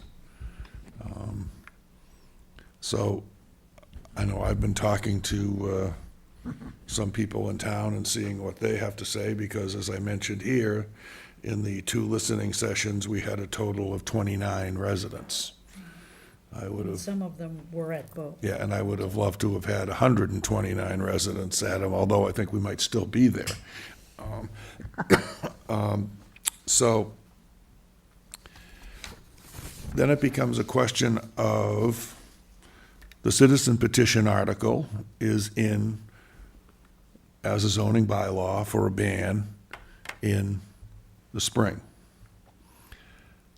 Does the listening group also submit an article for the spring town meeting? We're not sure what. Or do we wait and see what happens at the spring town meeting and then have an article, kind of a backup article for the fall town meeting? The last thing we want to do is to get through the fall town meeting and the fall election cycle without anything being in place. Because our moratorium runs out Yep. on December 31st. So Susan? I just have a quick question. The bylaw that the listening group would do, would that be a general bylaw to support, or would it be? I You I don't know gotta what say, it would be. we've talked about all different things, but we haven't made a decision at all. Because we hadn't had a consensus on which Yeah. way to go. Yeah. Yeah, oh, you So- need to use your mic, okay, thank you. Christine Delicio, Lincoln Avenue. That was our trouble. We didn't know which way, I mean, it was pretty much split 50-50 within the listening sessions. The first day, the first evening that we held it, Yeah, I would say was tending to prohibit, but the last Saturday that we had was, yeah. and I would say actually probably favoring shops more than not. Maybe swayed a little bit more. I went to both, and interestingly, the second one is when the discussion began a little bit about effect through sales tax, you know, possibility of limited commercial district, that kind of concept coming up in the, on the plus side of it, I guess you'd say, if there's a plus and a minus. Which I think a lot of heads were kind of bobbing, like, well, gee, I hadn't thought about that side of all Right. of this. Yeah, so, And I think at the second listening session, the people that may have been pro were like, let the democratic process, unveil as it should. But in just talking to people, just trying to get a handle on this, people that did vote for the legalization of recreational use did not necessarily mean that that meant, step two, which was a Right. pot shop downtown. So legalization and a pot shop were two different votes in their mind. Yeah, whether it's allowing any type of recreational marijuana establishment because it is significant in terms of the Cannabis Control Commission requirements. I think they have about 10 different types of recreational marijuana facilities that you can have, from like 4 different levels of growing facilities and cultivating facilities, and everything from a marijuana cafe, which is just kind of walk in, see the person behind the counter and pick up what you want and smoke it there. Selling edibles, I think that that came as a shock to a lot of people who have spent some time looking at the law as it's been being written at this time. So it's everything from marijuana transporters to, I don't have all my, I shouldn't say this, I don't have all my marijuana stuff with me tonight, which is a whole folder at home, but, yeah, it's just, There's a yeah, no. There's a fair number of those organizations that are highly unlikely to, and just vanishingly small likelihood that they would show up in Manchester. I agree with you. So, And the other thing is, I passed out to all of you something on Rockport, and you see Rockport's kind of in the same category we are, and I'm gonna try, I'll speak to someone on the Board of Selectmen in Rockport and see, sorry, Cape Ann, see what they are doing, because I might want to go down to that hearing, because they have a hearing with the on, kind of kicking around the same issues that we have. So I'd like to talk about one aspect that you mentioned earlier. One was the option of waiting to see what happens based on this vote before seeing whether or not maybe we want to put a different article in if we need to at a fall town meeting. And I don't know if that's a good way to go or not.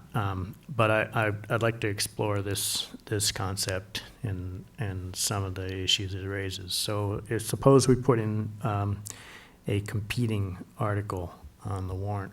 For the spring. In the spring, which pigeonholed retail up into the limited commercial district. We had talked about that Then last Thursday. if they both passed, then the ban would take precedence, right? And then the bylaw pigeonholing to the limited commercial district would, in effect, be overridden by the ban. Is that correct, or is that not correct? I'm not sure of the answer to that. Good. I think it would Yep. be, See, you did need Yeah, it. you did. I'm not sure what the answer to that question is. I think it would be preferable, probably, To have the article not to withdrawn. pass both. Yeah. In other words, you might want to consider how you place them on the warrant, and perhaps have the ban come up first, and the Right. pigeonhole come up second. And if And the you move ban to pass passed, over. pass over Yeah. the pigeonhole. Move to pass over the zoning. That would avoid the potential legal conflict of having two inconsistent provisions in the bylaw. So the reason I want to explore this concept is partly a comment that you made, where there are some people who said, oh, I hadn't thought of that option. And because of the fact that the vote was fairly evenly split in Manchester originally to legalize, and because I don't think we can reasonably poll everybody to get an opinion ahead of time about what this if we as a board want to do whatever the people in town want to do, we're not going to be able to realistically poll everybody in front of town meeting and get that. So there is something to be said to make as many options available to the voters as possible so that it can be reasonably debated at town meeting and so that they can feel comfortable with their decisions. Because I could see some people going, oh, no, I don't want us to go into, I don't really want to ban it, but I don't want us to go into a situation where we can't control it. So I'm going to vote for the ban. If they had the option available to go with a limited commercial district path, then maybe the debate would be a little bit different.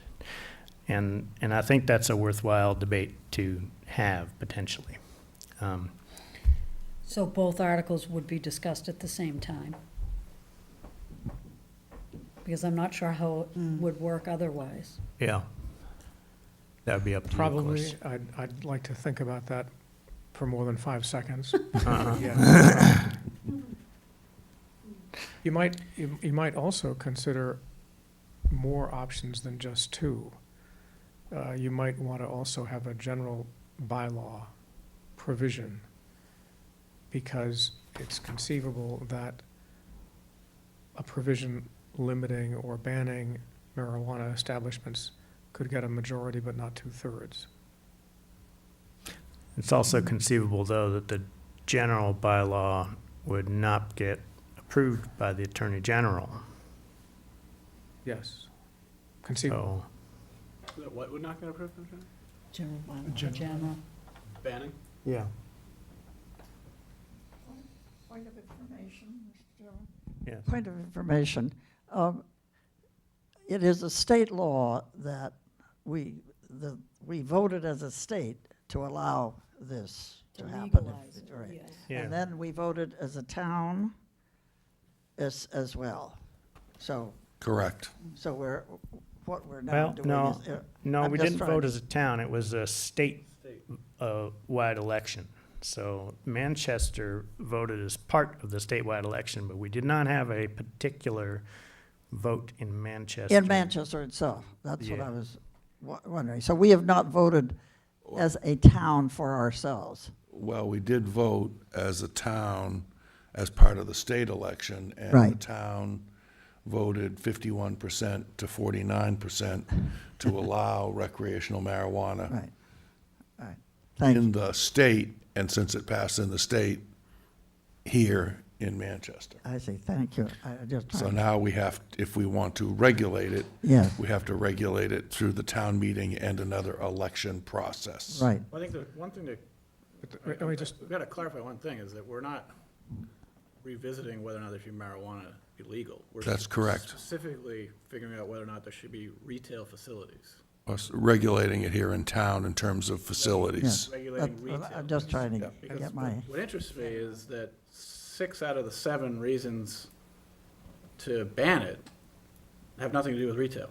Right. They all have to do with opinions about marijuana, which are totally legitimate or not legitimate, depending on how you stand on the issue. But the specific question is facilities, and I want to make sure in the, whatever vote we have, that that's crystal clear, because I don't want any confusion that we're like revisiting marijuana being legal or not. And I think in this population, it would be very easy for that confusion to exist. It just showed itself right here.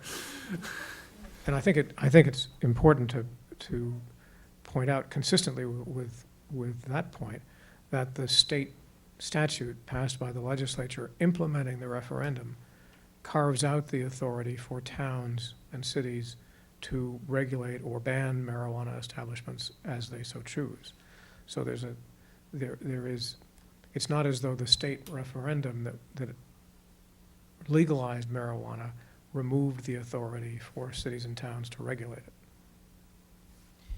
So the thoughtful nature of how that's put forward, both in the explanation, education, as well as how the articles are written and how we actually take them up at town meeting, is the piece that we really got to get very clear about. So explaining what it is in terms of it is not voting yes or no. I mean, that's been already decided that marijuana is legal.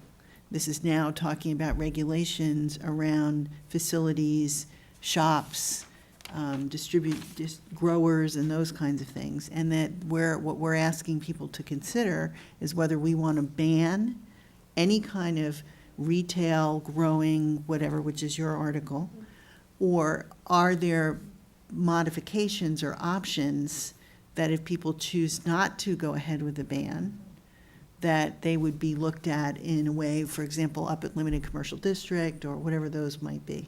So that's really so am I correct on that in terms of the way I'm thinking about it? Yes. Okay. Yeah. So I think one thing is that, just as feedback, which I think these summary is great, I just think if we were to go forward with a referendum, that we need, in giving the pros and cons, we need to give, the cons or the reasons for banning it would have to do, I would imagine, with more consistency with the aesthetic of the town, as opposed to, kids eating it or pets being at risk. Like, that's, with it being legal in Massachusetts, that's, I'm not saying that's right or wrong, that's inherently that's a risk, regardless of whether it's retail or not. I think the retail question is it consistent with the town? And I think that would be something to maybe focus people on more.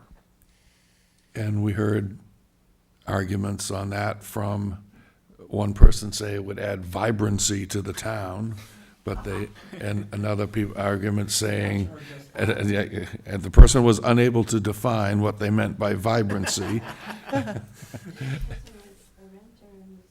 Yeah, and other people talking just, that it doesn't fit in with the kind of the classic nature of a small New England town.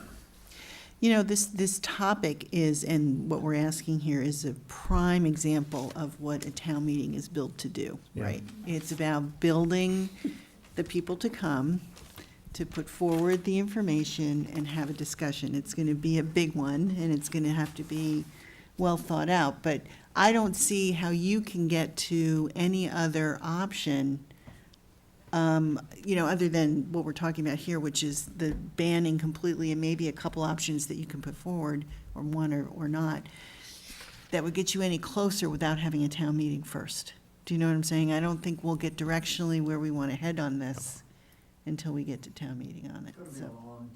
As I talked to the moderator last Saturday, I told him, I think I have the hot button issue for this year's annual town meeting. Well, and on that subject, just before I left, I checked my email, and I had one from Christina St. Pierre, our new town clerk, asking how many chairs I thought we should rent for this. If you have any thoughts about that, we don't have to go into it now, but I would welcome insights from the board on what the attendance might be for this meeting. I'd say fill up the entire floor, and then we'll put the extras in the bleachers. Anyway. What's that? Is that Possible. 600? If we put chairs in the cafeteria, I think, and use the bleachers, I think we can get to 800. Which is what we had when we voted the school, right? About It 800. would be a great test pattern for the We had fall. a little more than, I think, 860, something like that. 860, yeah. Can we tier the question? Say, like, the first question is prohibit or not prohibit, and then if prohibit fails, go on to the zoning question? That's what we talked about, yeah. What we're- Is that an option? I don't even know. Yeah, so Procedurally? if we, And then zoning, banning downtown, and then like phase 3 was be limited commercial? I don't, is that? That's what we have to figure out. I'm not sure you'd ban certain sections. I think you Yeah. would allow You it. would allow it in a Do it the particular section. opposite direction, allow it in, I mean, one of the questions or the comments was, competing warrant articles is going to become very confusing. I mean, there was lots of opinions. I guess finally, before I did this, I took it upon myself to send out a Facebook poll from my Manchester friends. It went to 120 people, varying different groups of people from town that I know. I received 20 votes back. And interestingly enough, and I described, it was my personal question. I was on this board trying to get some insight of what people felt because I needed to be educated to go forward with this. 18 said prohibit, 2 said, Really? I thought some of the comments, because I went on and read I thought some of the comments were very interesting, and so there's a 18 said real- prohibit there's a and real- 2 were for. it's a So strongly felt It's issue. the way the vote went. Yeah.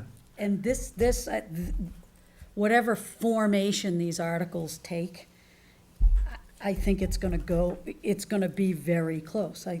People are very torn as to how to approach this. I obviously would defer to town council on substantive regulation as a general bylaw. Right. But personally, I don't know why a carefully drawn general bylaw provision couldn't work. We regulate lots of things under the general bylaw, including wetlands. Unspoiled wetlands. Hmm? Unspoiled wetlands, too. Well, maybe. Well, if we did that, then, So I think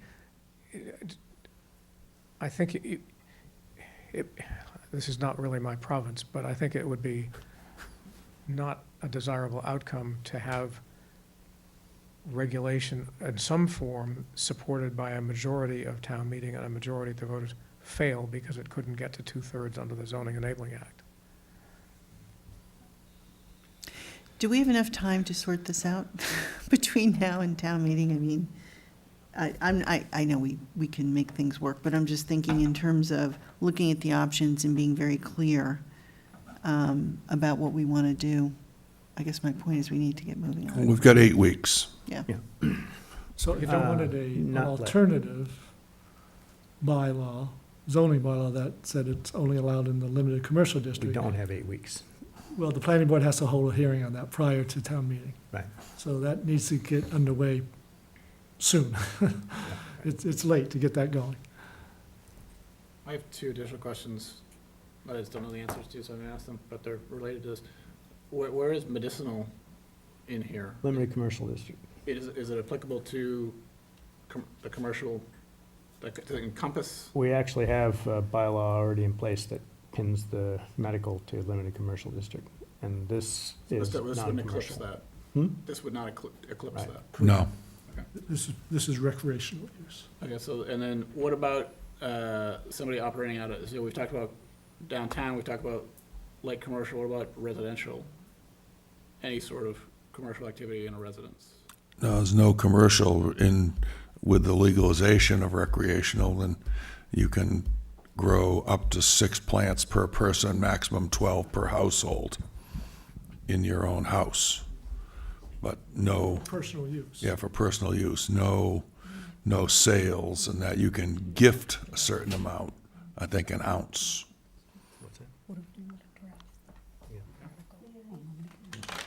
Get them, what's Hi, thank you, Sue Sentner, 72 School Street.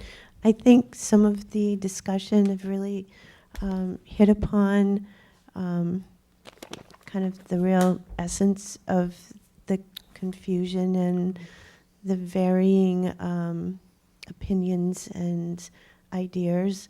One was, I think a lot of people have sort of admitted that when they voted for recreational marijuana at the state election, they didn't really realize what that meant. I think some people who have mentioned to me, they thought that meant therapeutic cannabis or medical marijuana. Well, certainly we don't want to ban that. So I think there's some confusion about what's what, and banning the retail shops, I think there's some confusion by some who think, well, does that mean that it's legal now, but that means I can't have any of my own?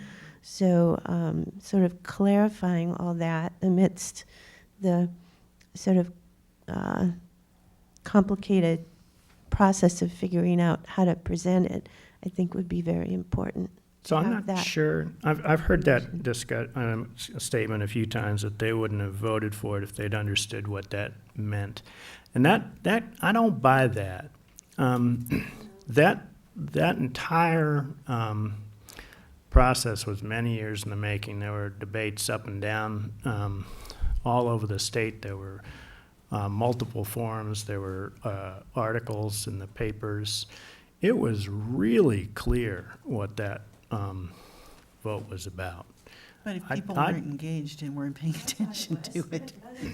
Well, at the state level, it passed by a pretty wide margin. So a little bit in Manchester, but a wide margin in the state.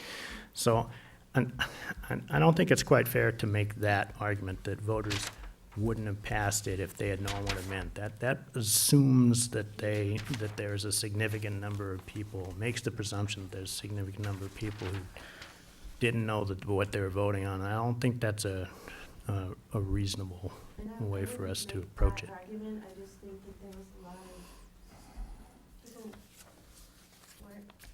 Yeah, but a lot of people have made that argument repeatedly. Truthfully, Mr. Chairman, I am one of those people that makes that, and I happen to have my book here, all in yellow highlighting, and there's a 2-page summary, and then 14 pages of the law. And I would be willing to bet that no one else sitting in this room had read the entire 14 pages of the law. And in fact, I haven't read the entire 75 pages of the law after it's rewritten. And just to find out what's allowed and not allowed, you do have to read the whole law. Point of information again. She doesn't Where need a are microphone. She we has with a- medical marijuana?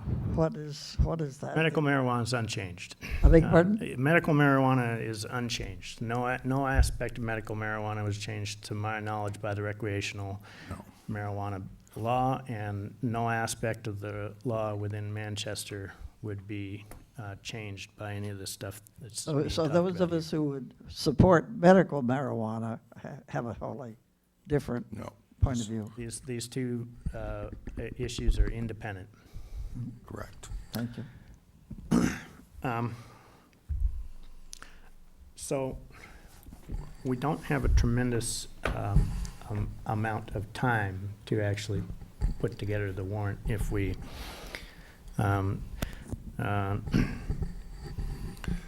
regardless, so. Would you like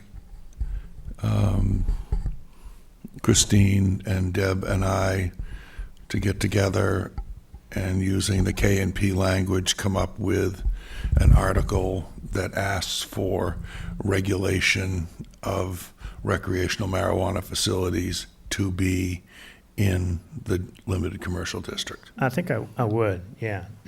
I think I would support having something like that on the warrant. Regardless of whether or not it's going to cause us to have a long discussion, I think we can manage that. Now, the question of whether or not we should have something that addresses it from the angle of the general bylaw, as Alan was suggesting, or as a possibility. I don't think I would support having both the citizens petition and something in the general bylaw. I think that would be a very confusing discussion at town meeting. But if we could have a general bylaw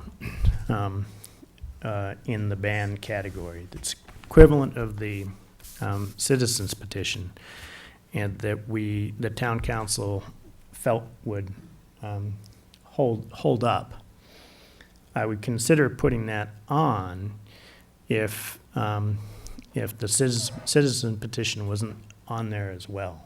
So if we came up with a general bylaw banning as opposed to going through the zoning bylaw, and the general bylaw only requires a majority vote as opposed to a 2/3 vote, which yours requires a 2/3 vote, would you be willing to pass over that so that we could have a discussion just on the ban versus limit?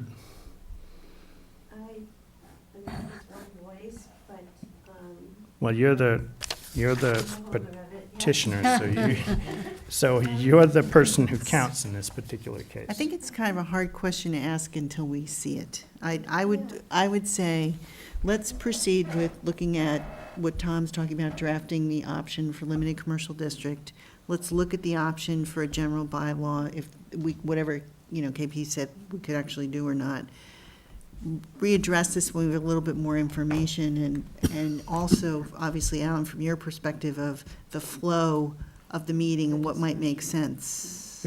I respectfully disagree with Eli on this one. I don't think that having 3 proposals on the warrant and at the meeting would be hopelessly confusing. I'm pretty confident I could manage that discussion in a way that the voters would understand it. So you're saying that we could have a zoning, a general, and a option? Okay, Yes. Okay. I think we could do that, and I think the discussion would be manageable. okay. And if I'm wrong, you can blame me afterwards. But I think in all these cases, the devil's in the details of the article. So I think if we can, That's definitely true. if we can figure out what those look like, it'll give us a little more guidance on how we can proceed with it, so. Since I'm so new to this, can someone tell me, maybe Greg, the timing for the planning board hearing? Like, So it needs to be prior to the annual town meeting. So it can be as late as the end of March. so I think that the last town meeting, we actually met at, Yeah, which prior we to. wanna So I mean, avoid. it We wanna needs to be avoid that. realistic and, Yeah. I mean, fruitful. So when Yeah. should this be? So ideally, you would hold the hearings, in early March at the latest. But, so you need 2 weeks warning for the hearing. Okay, So that means, something in the paper next week. so Yeah, that's, but you can't have anything in the paper So until you realistically- receive something, yeah. right, so realistically, if you could hold that in middle of March. But as far as the warrant is concerned, we actually have to have language signed off for the warrant by the end of the month, by Right. end of this month. Right. So, March 5th is our absolute drop dead. yeah, So that's a month from today. we'll be Right. doing that before then. And we can add an extra meeting in there somewhere if we just need to sign off on some warrant articles. So right now, our next meeting is on February 20th, but we can add another one if we needed to. that I last, missed the calendar on the wall. yeah, we need to get a new one up there. So it would be The February 26th. 26th. Sixth. 6th, yeah. Yeah, 26. Yeah, so we could do that. All right, so Greg, if I send you some questions for Michelle tomorrow, can you Yeah. push those along to her? Because that's, I mean, I think I will ask her to draft Draft. the two other articles. Yeah, So that we at least have them. right. okay with that? Yep. Because we have other questions about, for example, do you actually have to say that you are going to limit this to one recreational marijuana facility? Can you actually say we are only limiting the number to one, because it's supposed to be 20% of your package store licenses or liquor store licenses? Yeah, I And- wasn't clear on that. I thought that if we wanted to go lower than 20%, then that required a town meeting vote, but the board could go to as low as that. But without that, there isn't a particular restriction, I thought. Now, of course, if you stick it in the limited commercial district, it's not like there's going to be 14 of them inside the limited commercial district. And then the other question was, can we limit the type of recreational marijuana establishments I in am town? curious Can about you that. Can you limit it to growers only? Can you limit it to retail stores only, But yeah, I think if we ask her to kind of come up with a sample general and a sample zoning bylaw using the limited commercial district, then we have all those three. Yeah. This will open up fairly quickly the question of what you would entertain as amendments to any articles that we did. So if we were limiting it to the limited commercial district, and then people came in with proposals for limiting types of facilities within the limited commercial district, would that still be in scope, et cetera? Good questions, which I can't answer until I see the articles. Yep. But is there, I can imagine all sorts of business models popping up. Are we considering deliveries into town of a certain volume? Huh? I can imagine all sorts of business models evolving, and, in other legal industries, there's delivery, like there's home food delivery services and things like that. Are we seeking to actually? I don't think that we can control home deliveries. That might be a business that's operating outside of the town. And I cannot imagine. The delivery would be, technically, once they cross into town, they would be operating in Manchester. Nah, I don't I don't know if think that's the so. definition of There's now establishment. Amazon sending drones. Yeah. So I subscribe to this meat delivery service based in Burlington. And their office is in Burlington, but they distribute into Manchester. Yeah, So I'm from a will- retail standpoint, they're actually, if you forget marijuana and you look at it from commercial impact, it's actually negating business in Manchester. Okay, so I guess that would be a question for the lawyer. I would be shocked if we could impose that kind of restriction. That's just a question. Yeah, I would expect that to jump like straight to the Supreme Court in a hurry. But it Like could you're be, if we did have something in the limited district, it could be then legal. So we could prohibit delivery from, if there was a facility. I don't know. That might be a little bit more That would be feasible. limiting the I don't know type what of the state law lets us establishment, do yeah. there. It's like buying a pizza. So can I ask why we're going down a little bit of a rabbit hole here? Why? I don't think we're going down a rabbit hole. I actually don't think it's a rabbit hole at all. I think this is all new to us, and I think we're doing our best we can to understand the different permutations that's gonna come. And I'm trying to get at what is our intended outcome. And if Yeah. our intended outcome is to prohibit retail distribution can come in many, many forms. There can be many forms of the product that's been documented. I think there's many forms of distribution. And so one of the reasons I was asking about, people's residencies, it wasn't that I was envisioning people growing, because I know that's limited by law. But people could open an internet storefront in their home and be operating as a distributor or a retailer. It's gonna be online, and it depends how far you're taking the definition of retail distribution of the product. I think we're all thinking of little shops on Main Street. And if that's all we're trying to block, then I think we're good. But if we're voting and people think that the town is gonna be dry, That's not going to be the case. well, again, I think we're having a rich discussion, and I think in some people's minds, people may think that. That's true, but I mean, I'm not trying to argue with them, I'm just trying to make sure that we're fleshing out like all of, Your point is, some people will believe a ban is a ban is a ban. a ban is a ban is a ban. Like, Weston for years, it's just been viewed as this dry town. I think they overturned it now, but, if people think that's what Manchester's gonna be, it may or may not be. And I wanna make sure that people understand what it really is. And I think we're all gravitating around storefronts next to Superfine not being allowed. But in this day and age, there's a lot of different variants of retail business.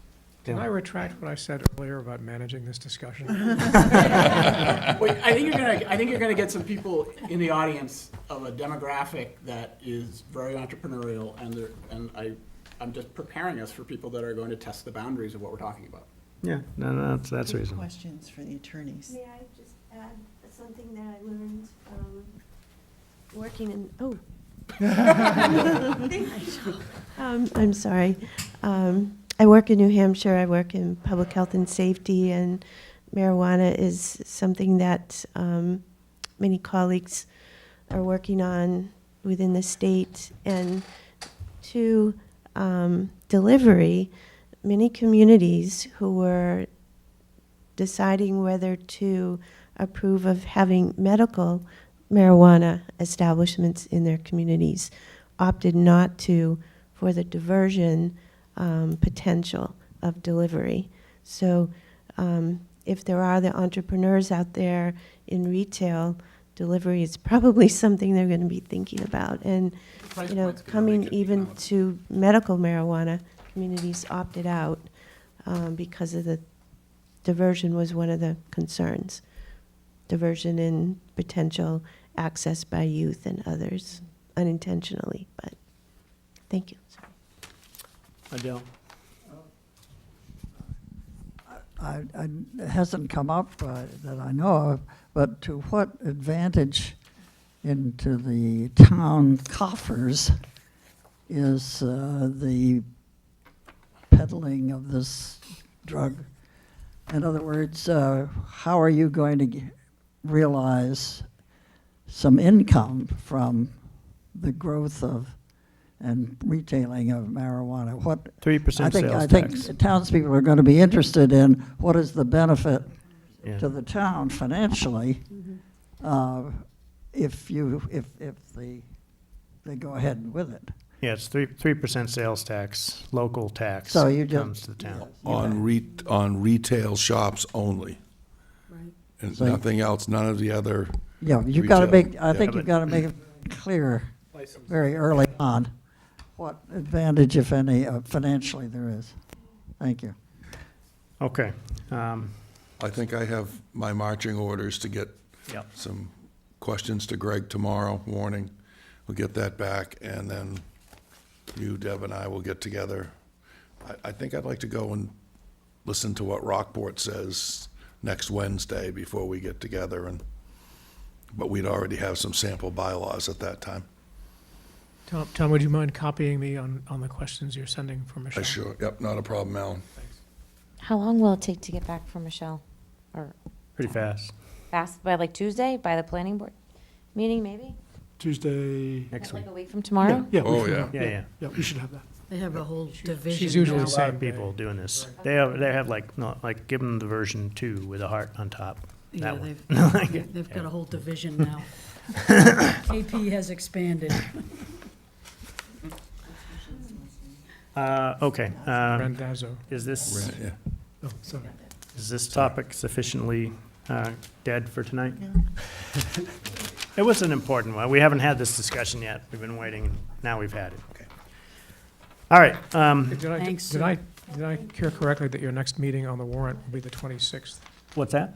Did I hear correctly that your next meeting on the warrant will be the 26th? No, we're gonna be we're gonna be meeting on the 20th. We'll be nailing down the budget. I suggested adding one on the 26th as an option if we needed to. So right now, we're gonna try and aim for the 20th. We'll probably have to add something extra, but that's where we're at. You want a heads up on when the meetings are? Yes, please. Yep. Thank you. I'll be back. Okay. You will.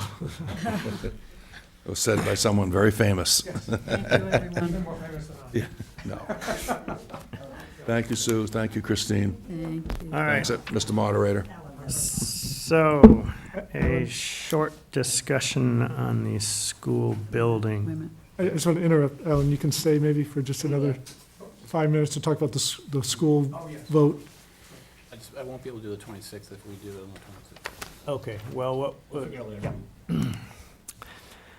It's a Monday, huh? okay, so school building discussion. So, y'all have seen that the, school building committee voted to narrow things down and advance it to, one particular design, which is new construction. And they gave us some upper limits, some very conservative upper limits on the, price that they expect from that. But we will not have the final price, numbers from that until June. Is there any documentation on any of this that we Right. got, or? has We did anything not been get sent? anything from them yet. Hopefully it's on the website. I haven't looked if they posted all of that. So they had a master matrix summarizing the pluses and minuses to all the options, Okay. renovation plus addition, and then 3. They had pure 5 new. options, didn't they? Right, there were 5.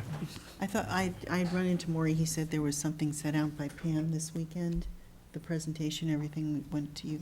I was just wondering if we were gonna get that as I a don't think the board. presentation actually got sent to us. Oh, all right. I haven't seen it, but I'll track it down. Just and look, get it I for mean, you. if whatever you get, send our way, is Yep. my point, that would be great. Thank you. They are gonna be moving forward with the next steps. That will be gathering public input on the design, the details of the design, and going down to the business of, well, first they have to submit it to the MSBA, and then once they get the go-ahead from MSBA, they'll start into the business of doing the actual technical design, which is where the costs will start to become distilled for real. So now we have something that we can sort of start chewing on, but we can't quite completely start chewing on. It's still broad windows of expenses.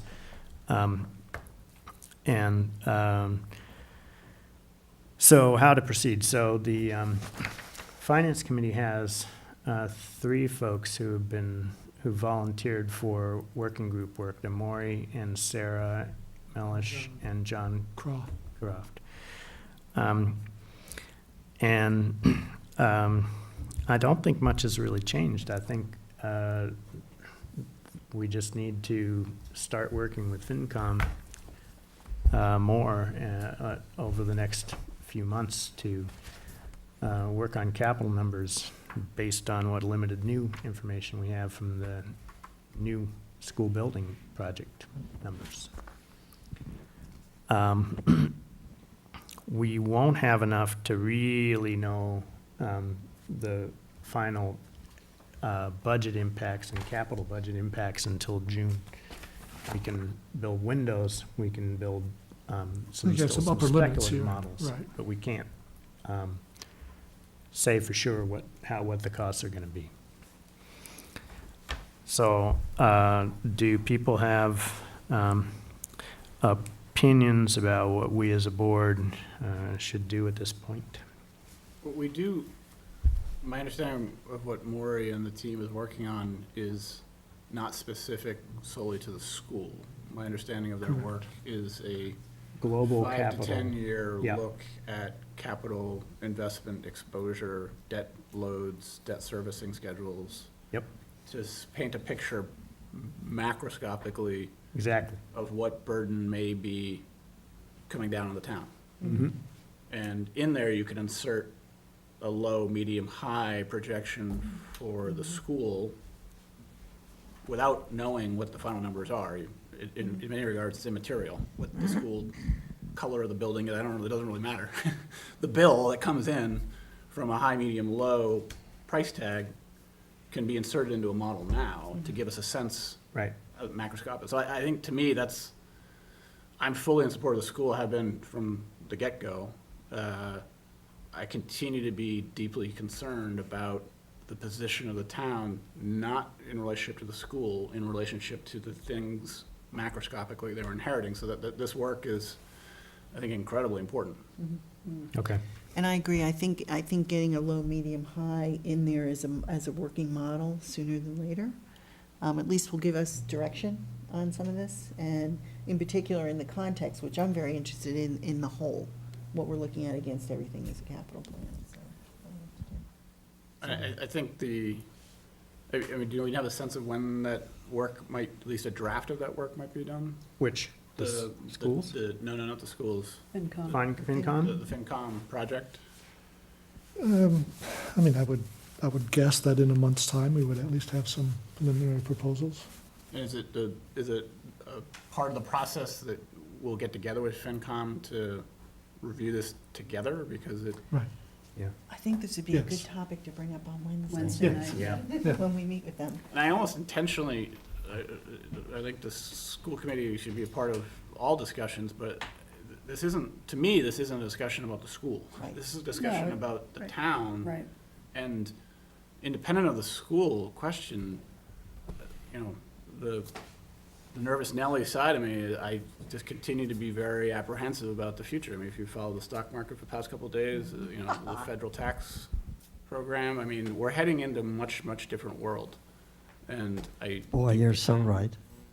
I think the town is, interest rates are expected to go up, and I think we're just gonna be dealing with a much, much different world over the next 5 to 10 years financially.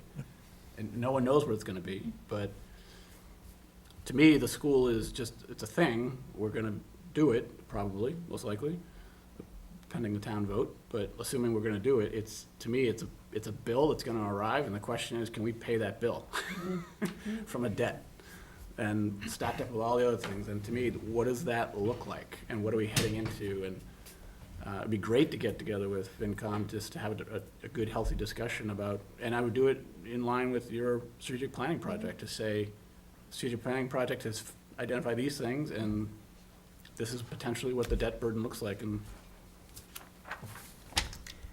from there, I would give feedback to the school committee to say, your process with the state is going on a certain track, and just as feedback, a separate exercise, we've looked macroscopically at the town, and this is what we see. And this is what concerns us, this is what, so that we, anyway, I think I've said that to you all at different points in time.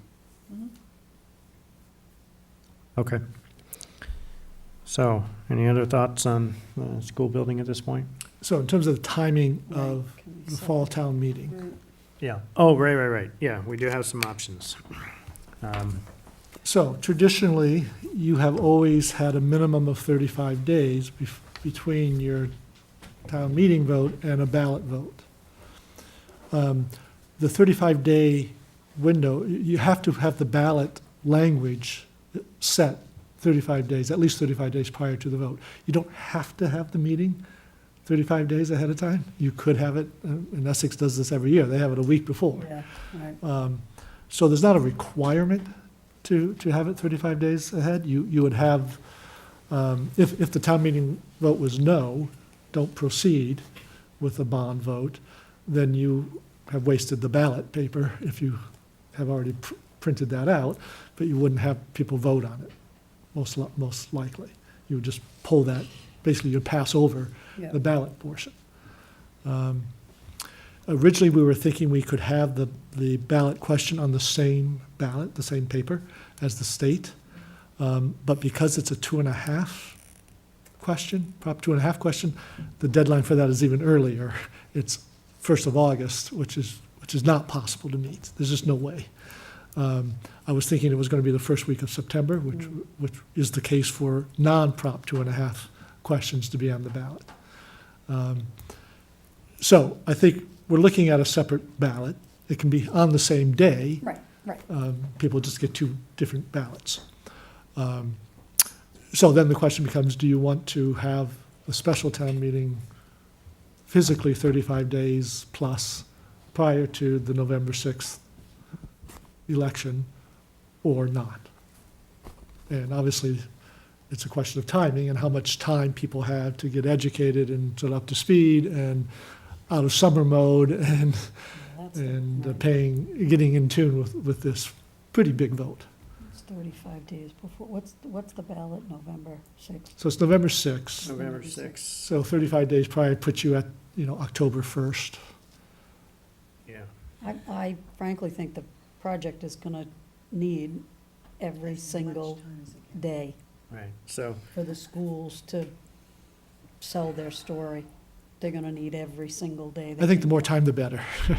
Yes, I agree with that. Mhm. And is Essex voting as well? Yes. So to me, getting those votes on the same day is very important. Well, they will have be the town because they're meeting vote. voting, the town meeting vote or the, You're talking about both? It's I mean, on we'll the- both do it on the ballot. No, I understand She's that, but I'm referring to talking a about. You're talking about town meeting, meeting too. It's important. We learned that lesson. So my guess is they'll do it sometime in middle of October. So we should just coordinate, or do the best that we can to coordinate that effort. Yeah, I think if we can send a message to the board in Essex that we'd like to, we believe it would be fruitful to hold the town meetings on the same, although, that's, how does the school committee administration, how do they handle that? Just split their forces? Yeah, we did that, but I think, Okay. you know what, so we can work the details, but I think directionally, let's ask the question. We'd And like if to it hold makes them on the sense, same evening. if we could. I mean, if we can't, the vote certainly. If we can do it around the same time on the town meeting, that would be great, but whatever, I just want to throw it out there as something to consider. so those are, that's like October 16th or October 23rd, that's sort of, I'm guessing that's probably when they'll aim for, but, we can certainly find out. constraints from you, sir? Okay. Do you have constraints? No, and that window, I'm fine. I think you're.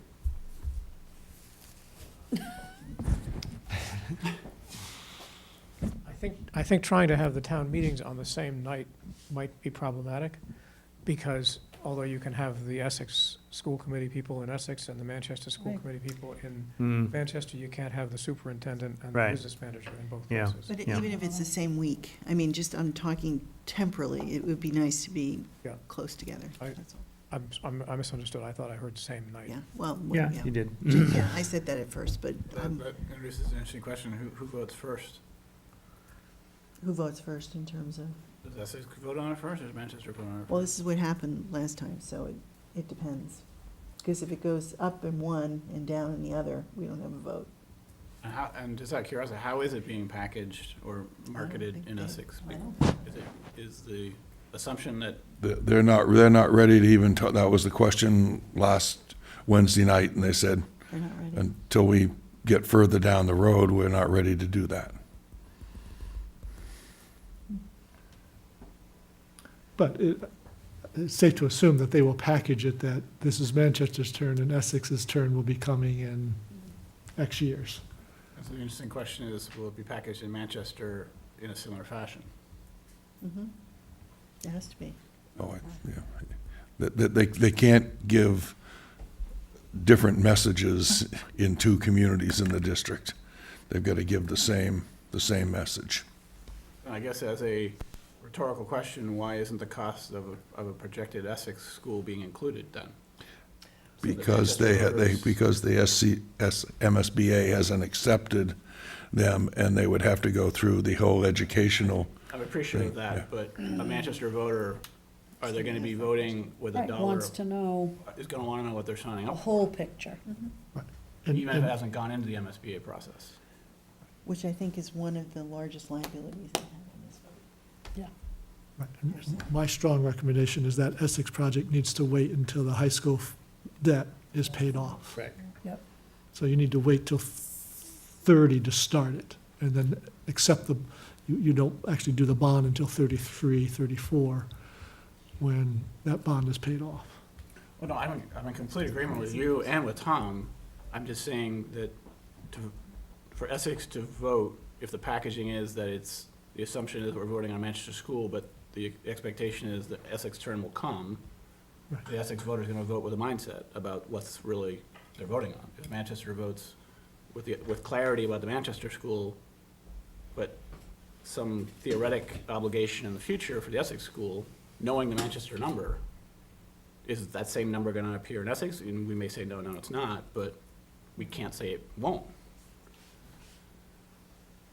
It's extremely difficult to make a projection on what the costs at Essex are going to be.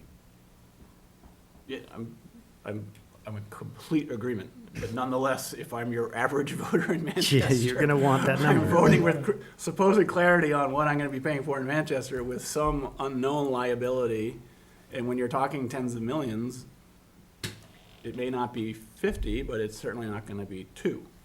Correct. No, I think it has to be framed in a different way, though. I think it has to be framed in, with respect to how the timing works against our long-term debt. And that's where I think we need to be careful about the argument I'm hearing out of the school building committee is that, well, costs are only going to go up. And the flip side of that argument or logic is that if you don't provide some general view about the Essex potential, you're just going to be dealing with this unknown potential with the notion that costs are only going up. It becomes this very uncomfortable thing that you're voting to take on. So in a vacuum, people vote no. Yeah. Lack of information, people will vote no. I'm comfortable voting yes. I'm just saying that I think some, which I know will be done, some really good thinking about the marketing and packaging, but there's a flip side to the push from the Manchester side that we need to be prepared for.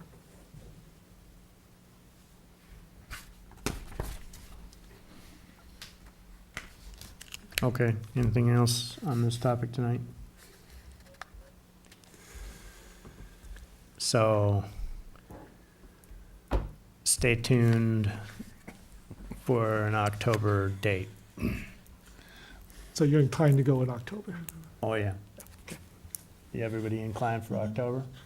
Yeah, I mean, based on the fact a month ago, we were thinking it had to be that first week in September. Yeah, that's horrible. This is much That's better. That would have been I agree. horrible, so this is much better. I'll abstain on the thought, You'll be although sitting I in the think it's a front good row. idea. Yeah. You'll be sitting in the front I'm going to row. be speaking.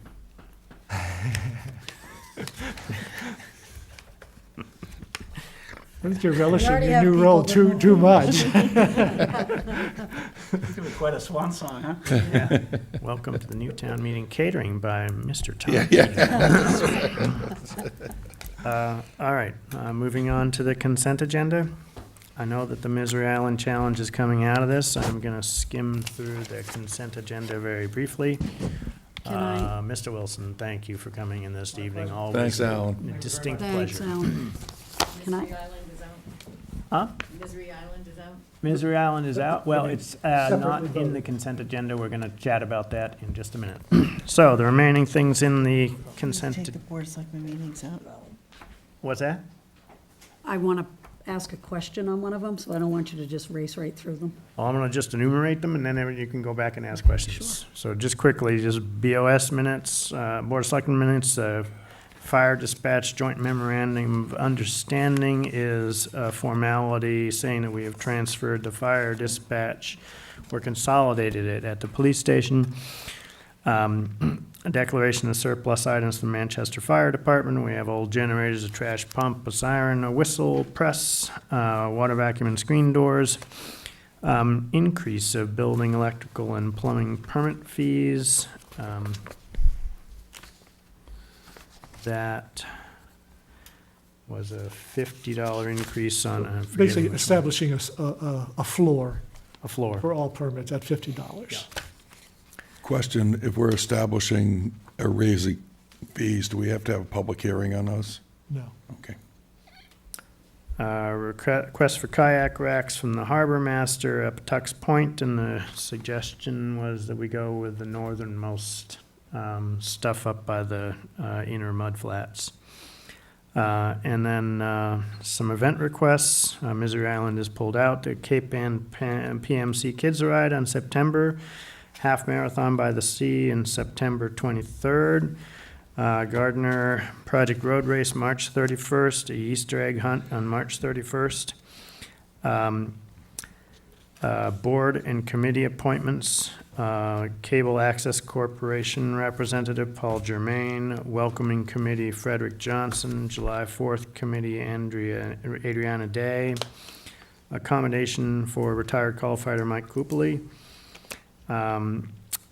Essex County Club, ABCC approval, new manager. We actually processed this already. We're just getting the final signatures on it now.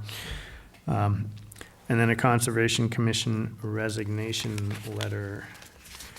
And I had some questions on a couple of these things myself. So you first, Muffin. So, under the surplus items, Greg, do we know if the siren and the whistle have any historical value? If there's even a remote question, I would hope that the chief might find that out or see if the historical museum is interested. I don't know what he's referring to, but if they were Yeah. come out of the first building on School Street, in my opinion, there's some historical value to that, and especially with the 375th coming up, I would hate to Sure. be surplusing anything. Yeah, I think Might mean it would be something along wise the to way. either see if the Manchester Historic Museum would like it. I mean, we can still declare it surplus Or and we give it gift to them. yeah. But, My other question is under the commendation for the retired call firefighter. Will those be done for the other individuals that weren't able to be at the meeting that night? That seems logical. Yes, it Okay. does. Thank you. That's it for me. Okay, other questions in here? The welcoming committee and the July 4th committee, I'd sent out an email query, and not too many of you had strong opinions one way or the other. Does anybody know Adriana Day personally? Cheryl included in her recommendation, said she had met with her and said that she could bring some new ideas to the 4th of July committee. So Okay. I did notice that in here in the packet. All right, so anything else that anybody wants to pull out? Board of Selectmen minutes, I can only vote on one. All right, so we'll take the Board of Selectmen. Actually, we had a couple thoughts on those. Yeah. Gail, the first set of, I didn't print them, but the first set of December minutes. 18th. December 18th, it refers to the town moderator being present at that meeting when we honored Denise, and he was not He here. was not, that's true. It's right in the middle of the first page, under retirement recognition. Yep. And we had already talked about the Foley Capoli. Okay, thank you.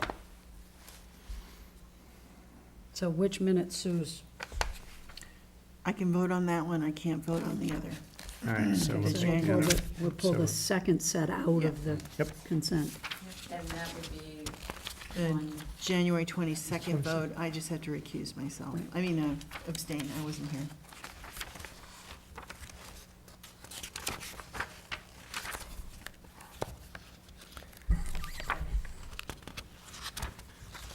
Right, okay. All right, so we're taking out the January 22nd minutes, and we are taking out the Misery Island Challenge, and we have made one or two comments and edits.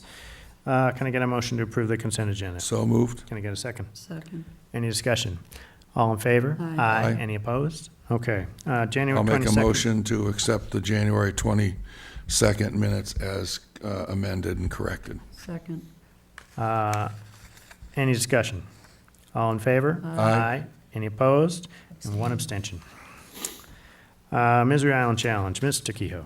I know that in the past, I've always seen things in the paper about how the harbor master was involved in this, so I sent the harbor master a note asking him, do you spend time specifically connected to the races, escorts in and out of the harbor? And he said back, 3 people for 6 hours each has been the average. I know other departments provide compensated details for parking and traffic as well as medical detail at some of the events. This event is a huge resource drain during the event. So, Is this year 3? this the is year third year of 3. the Third year, challenge? Yeah. I believe. Yeah. So, I mean, just like we ask a road race to pay for Detail. 2 detail police officers to block the roads off, I mean, if we are using our harbor master and assistant are being used to protect swimmers and stand-up paddleboarders and kayakers in and out of the harbor and all the way out to Misery Island, I think the organizer of this race should be assessed, an hourly rate. Not only is he getting a person, but he's also getting a watercraft. And fuel and Yeah. the cost of the boat. Thoughts? I'm not trying to be hard about this. I just think that this No, is, I this is understand. kind of a, Well, and this is a road race just on water. it's year 3, it's not, Right. so there's, It's got some legs to it. It's not like we'd be necessarily strangling something in its infancy. right. I would just say it's worth having a discussion with Josh to talk to him about it. I wanted to get the information back Parks and Rec. back from Bion first. and Right, then- and figure out what we think the fee would be. I mean, I think it's fair to ask the question. I think it's fair to come up with, we think what would be reasonable, but I would consider this a discussion point. I wouldn't just automatically do it this year. It might be something that, I don't know. I just think, get the information, have the discussion with the person that made the application. I think it's a very fair thing to, if we're incurring costs, to, recoup certain costs. Yeah. In full disclosure, Josh is a friend of mine.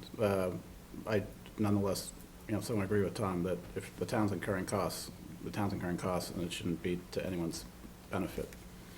That being said, I think it's a broader discussion that we don't have to have right now, but should be had regarding that event.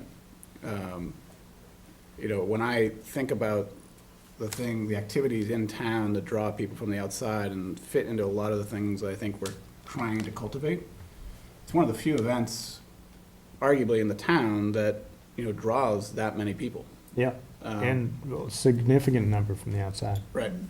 And I do know, and I think it's worth a strategic conversation with Josh, that I don't think his interest is in doing it forever. And it could very easily go away, soon. So, we began the conversation with the point about the cost, and I think it's very appropriate that get addressed. And I imagine Josh would be very open to it being addressed. I have a bigger question about, what is the town's view on the event? And, I think that there's very little, if any, financial personal gain for Josh in the event. If there is, it's not worth the time that he puts in. But I think there's an opportunity to see what we should do with the event going forward, or be involved or not be involved, because I don't know if he's going to want to. He's got 2 businesses that he's starting. He's got 2 kids. I'm not sure this thing is necessarily part of his long-term career strategy. But for the town, it's organically doing something that I think in different conversations we've all thought about. What can the town do to generate these types of activities? And we've got one in our midst, and I think there's an opportunity maybe to do more with it. So are you thinking options to include, like, pulling it into Parks and Rec, or I don't know. Again, now I squarely sitting in the town mindset, like, do we need to inherit one more Right, thing? yeah. This is where my lives collide, because I volunteer a lot with the trustees of reservation. I'm on one of their junior boards to help grow the statewide organization, and it involves Mizard Island, which is a trustee's property. And so, is that an organization that should absorb the operations? Yet it takes place in Manchester. So I think there's, thinking to the benefit of Manchester solely, like, what, how could we benefit from this thing? And we do already. But it's just a question. I mean, it may fit into some of Susan's work. It may fit into a conversation with Parks and Rec about whether this is something that they, want to get more involved in or not. It fits into the types of events that we want people being drawn into town for. It's not something we're going to sell tonight. I'm just. Okay. So as far as this application is concerned tonight, the question is whether or not we should approve this application or whether or not we should punt it back to Parks and Rec with a discussion with Josh about Some taking on kind some of of that. remuneration for Yeah. the harbor masters' activities that day. I- And then I- Yeah. Cheryl and Bion could reasonably come up with an amount. Yeah. Rather than approving this tonight, and saying, oh, by the way, we'd like you to go and sort this out, I'd rather that it, I'd hold it. yeah. How much is the cost? They don't know. A straight dollar amount Bion doesn't allude to in his response to Tom, just kind of the number of So, I mean, the hours. detail is What was the typically, total number of hours, sorry? 6 hours for 3 people, So 18 hours. So 18 hours. 18 hours at $50 an hour, it's $900. Yeah, so I'm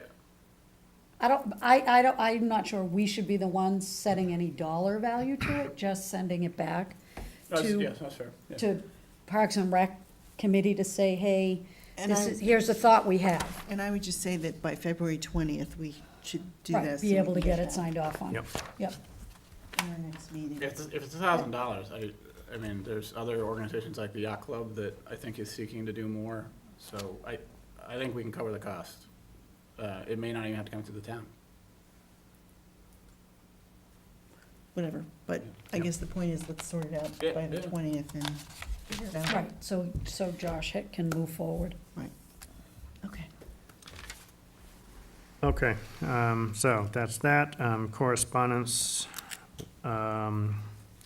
We have a letter from Mass DOT talking about streamlining project initiation. This is an online service for putting in project proposals. And then we have Governor Baker's Race Amity Day Observance Proclamation and Workshop. It's a letter proposing that communities put out a proclamation, and there is a workshop goes with it. If anybody is interested in looking into that and wants to bring it up or take action on it, let me know. Town Administrator's Report. So we're progressing with the DPW search, though Wednesday's forecast is throwing a bit of a wrench into the plans. Counterproductive. So The what? the weather on Wednesday, Well, which is supposed to be like maybe nothing here at all. it may fizzle. Yeah. But if it's meaning our DPW employees are all busy either plowing or Salting or. salting or whatever. They're gonna be busy. Right. So we may delay the second round until next Tuesday. But in any case, my goal would be to have a recommendation for you to ratify on the 20th, if we can move this along. So if we do make it for next Tuesday instead of Wednesday, again, the offer just would stand if you want to stop by at the end of it to say hello and have an opportunity to greet the candidate. And you'll let us know either way. Was that? You'll let us know if it gets. Yes, yes. Yep, we'll see what the weather forecast is tomorrow. Dredging work is completed, ahead of schedule and under budget. So I'm happy to report that. They're How doing a much little under bit more budget? work. How much under budget out of? I don't have the final figures, but it's real money. And we'll push that into the future dredging. Correct. Yeah. Correct, yes. So a little bit of cleanup on the private efforts, but they did the final surveys on the town ends, and they're all to spec, if not deeper. So that all actually, overall went very smoothly. Had a little ice build up and end of December, 1st of January there, but got through that also. So that's good news. Chowder House is not as good a story so far. I was hoping to have some final figures for you tonight. I do not have those. We're still negotiating with the contractor. We may have to call the bond on this one. I'm hoping that we don't, but if we have to, we have to. So we're getting some pushback on him in terms of what's a change order and what was part of the original bid. Mm. So I hope I'm being more pessimistic than I have to be, but we do have that option, and we'll use it if we have to. We're mindful of the deadline and have that building back in operation by the end of May. So stay tuned. I'll have an update for you at next meeting. What's Plan B? Plan B is to call the bond and get someone else in here to do it. A perf bond. Was that Performance. performance bond? Yes, Does that leave enough time for things to get fixed Yes. time for the spring? it does. Okay. It does. Municipal Vulnerability Preparedness Grant. It's a mouthful, basically geared towards educating the public about vulnerable parts of town, particularly for sea level rise and storm surge. Got a taste of that on January 4th, nor'easter there. So the push will be to hold a couple of public forums in the spring and to produce some graphic documents that, in a picture or two, convey the message that these are our most vulnerable areas, and here are 5, making that up, but 5 ideas for protecting these areas. That should be integrated with the master plan. Yes, yep, exactly. And Greg, I sent you that information today from Yes. Brendan about Yep. a bigger project for all the communities in the Cape Ann Emergency Planning Team on coastal resiliency and emergency preparedness, so. Yeah, a couple of workshops in April. Yeah, there's 3 of them, and they're all, there's one in Rockport, one in Gloucester, one in Ipswich, and one in Essex. Shared with you in the packages some background data on a number of debt exclusions that we've had over the last 20 years. They're significant. It's about $52 million worth of debt. So when you add interest payments, you're in the $75 million range. So that's above and beyond what is allowed under Prop 2.5, but it's allowed through voter approval. So voters have approved that. In addition, we've had 3 overrides in that 20-year period as well. Obviously, we've had expansion in the tax base, so that has helped soften the impact of that. So if you just look at the overrides and the debt exclusions plus operating expense increases, over that 20-year period, it's been 5% annually, which is a lot. So 2.5 is what is nominal in terms of, you don't need to go beyond that. Obviously, you don't have to go to 2.5 every year. In addition to that, we typically have 1 to 1.5 percentage points above that in terms of new growth. So the analysis was done that looked at the difference. If it was just a standard 2.5 every year versus the 5% that was actual, there's a cumulative difference over that 20-year period of about $98 million. So that's a big number, and that'll certainly gain some attention. There'll be, I anticipate an article in the Cricket over the next week or 2 that'll highlight this. However, that number includes such things as our sewer treatment plant and Correct. other things that simply would never fit within the School. 2.5%. Right, you got the high school project, you've got the sewer plant, there's a long list Long of, list of of large capital capital items. infrastructure things that the town would fall apart without. So, again, you'll get mad at me for saying this too many times, but it's all about choices. So voters have chosen those projects. Right. There's potentially an argument to be made, well, we haven't led well enough to do those projects and keep operating expenses lower so that we could pay for those without doing the overrides and the debt exclusions. That's a debate that we can have. Again, it's about what choices would be made for not providing X, Y, Z service, or are there different ways of providing those services less expensively? And What's been the performance during that same time period of the town's bond rating? Has there been any variability? Yeah, it's gone up. it's gone up. Bond rating has gone up. We've, Then that would be a counterpoint. we have, we're at a AAA. Yeah. Um, So I and- think that's a and counter. That's a 20 years ago, counter-argument. we were not a AAA. Well, it's just a counter argument to any criticism. Is outside evaluators of the town's financial condition during this period, despite all of these realities, Right. have actually been very comfortable with it. Right. I think back to the discussion earlier about the FinCom project, like that in a way has the town ever retained any bond consultants of any sort to advise Yes, us on whatever comes out of the FinCom, in addition to us looking at it? Could we get a Yes. fresh set of eyes to Yes, look we at it can. to say, so we certainly use bond counsel and bond advisors as we go through bonding. We ask them to run scenarios, how should we structure the bond, et cetera. And they could help us evaluate some of our options going forward.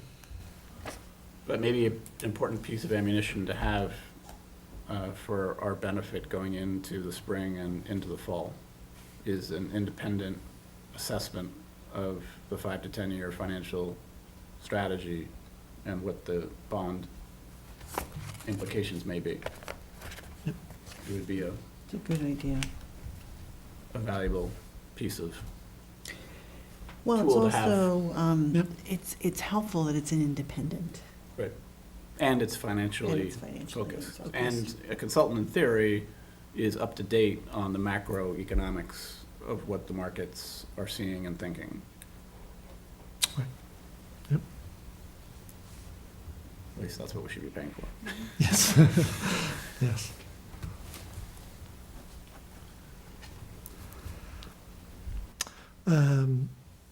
Debbie's last day is Thursday. The luncheon for her is moved to Thursday as well because of potential weather on Wednesday. And then just my schedule, I'll be away this Thursday and next Monday. So that'll do me for now. All right, anybody else have anything else that they want to discuss before we do executive session? Was there have we ever auctioned items off from the town? I know they, DPW replaced a lot of street signs, and I know there's these vintage enamel street signs that they're sitting on, and it might be worth to generate some cash to put them up for auction on a website that the town has communicated out through the Cricket. We could fund our funds. Yes. Great way I to raise money. want to buy my street.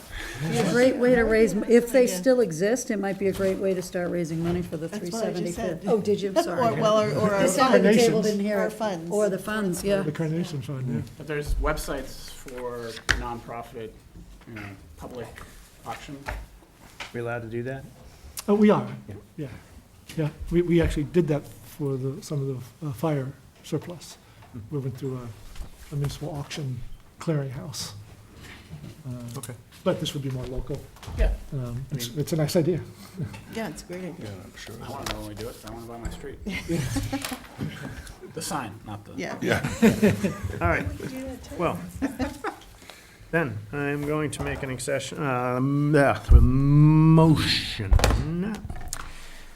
that we move to executive session, not to return to open session for reason number 3, to discuss strategy with respect to collective bargaining or litigation if an open meeting may have a detrimental effect on the bargaining or litigating position of the public body and the chair so declares. Second.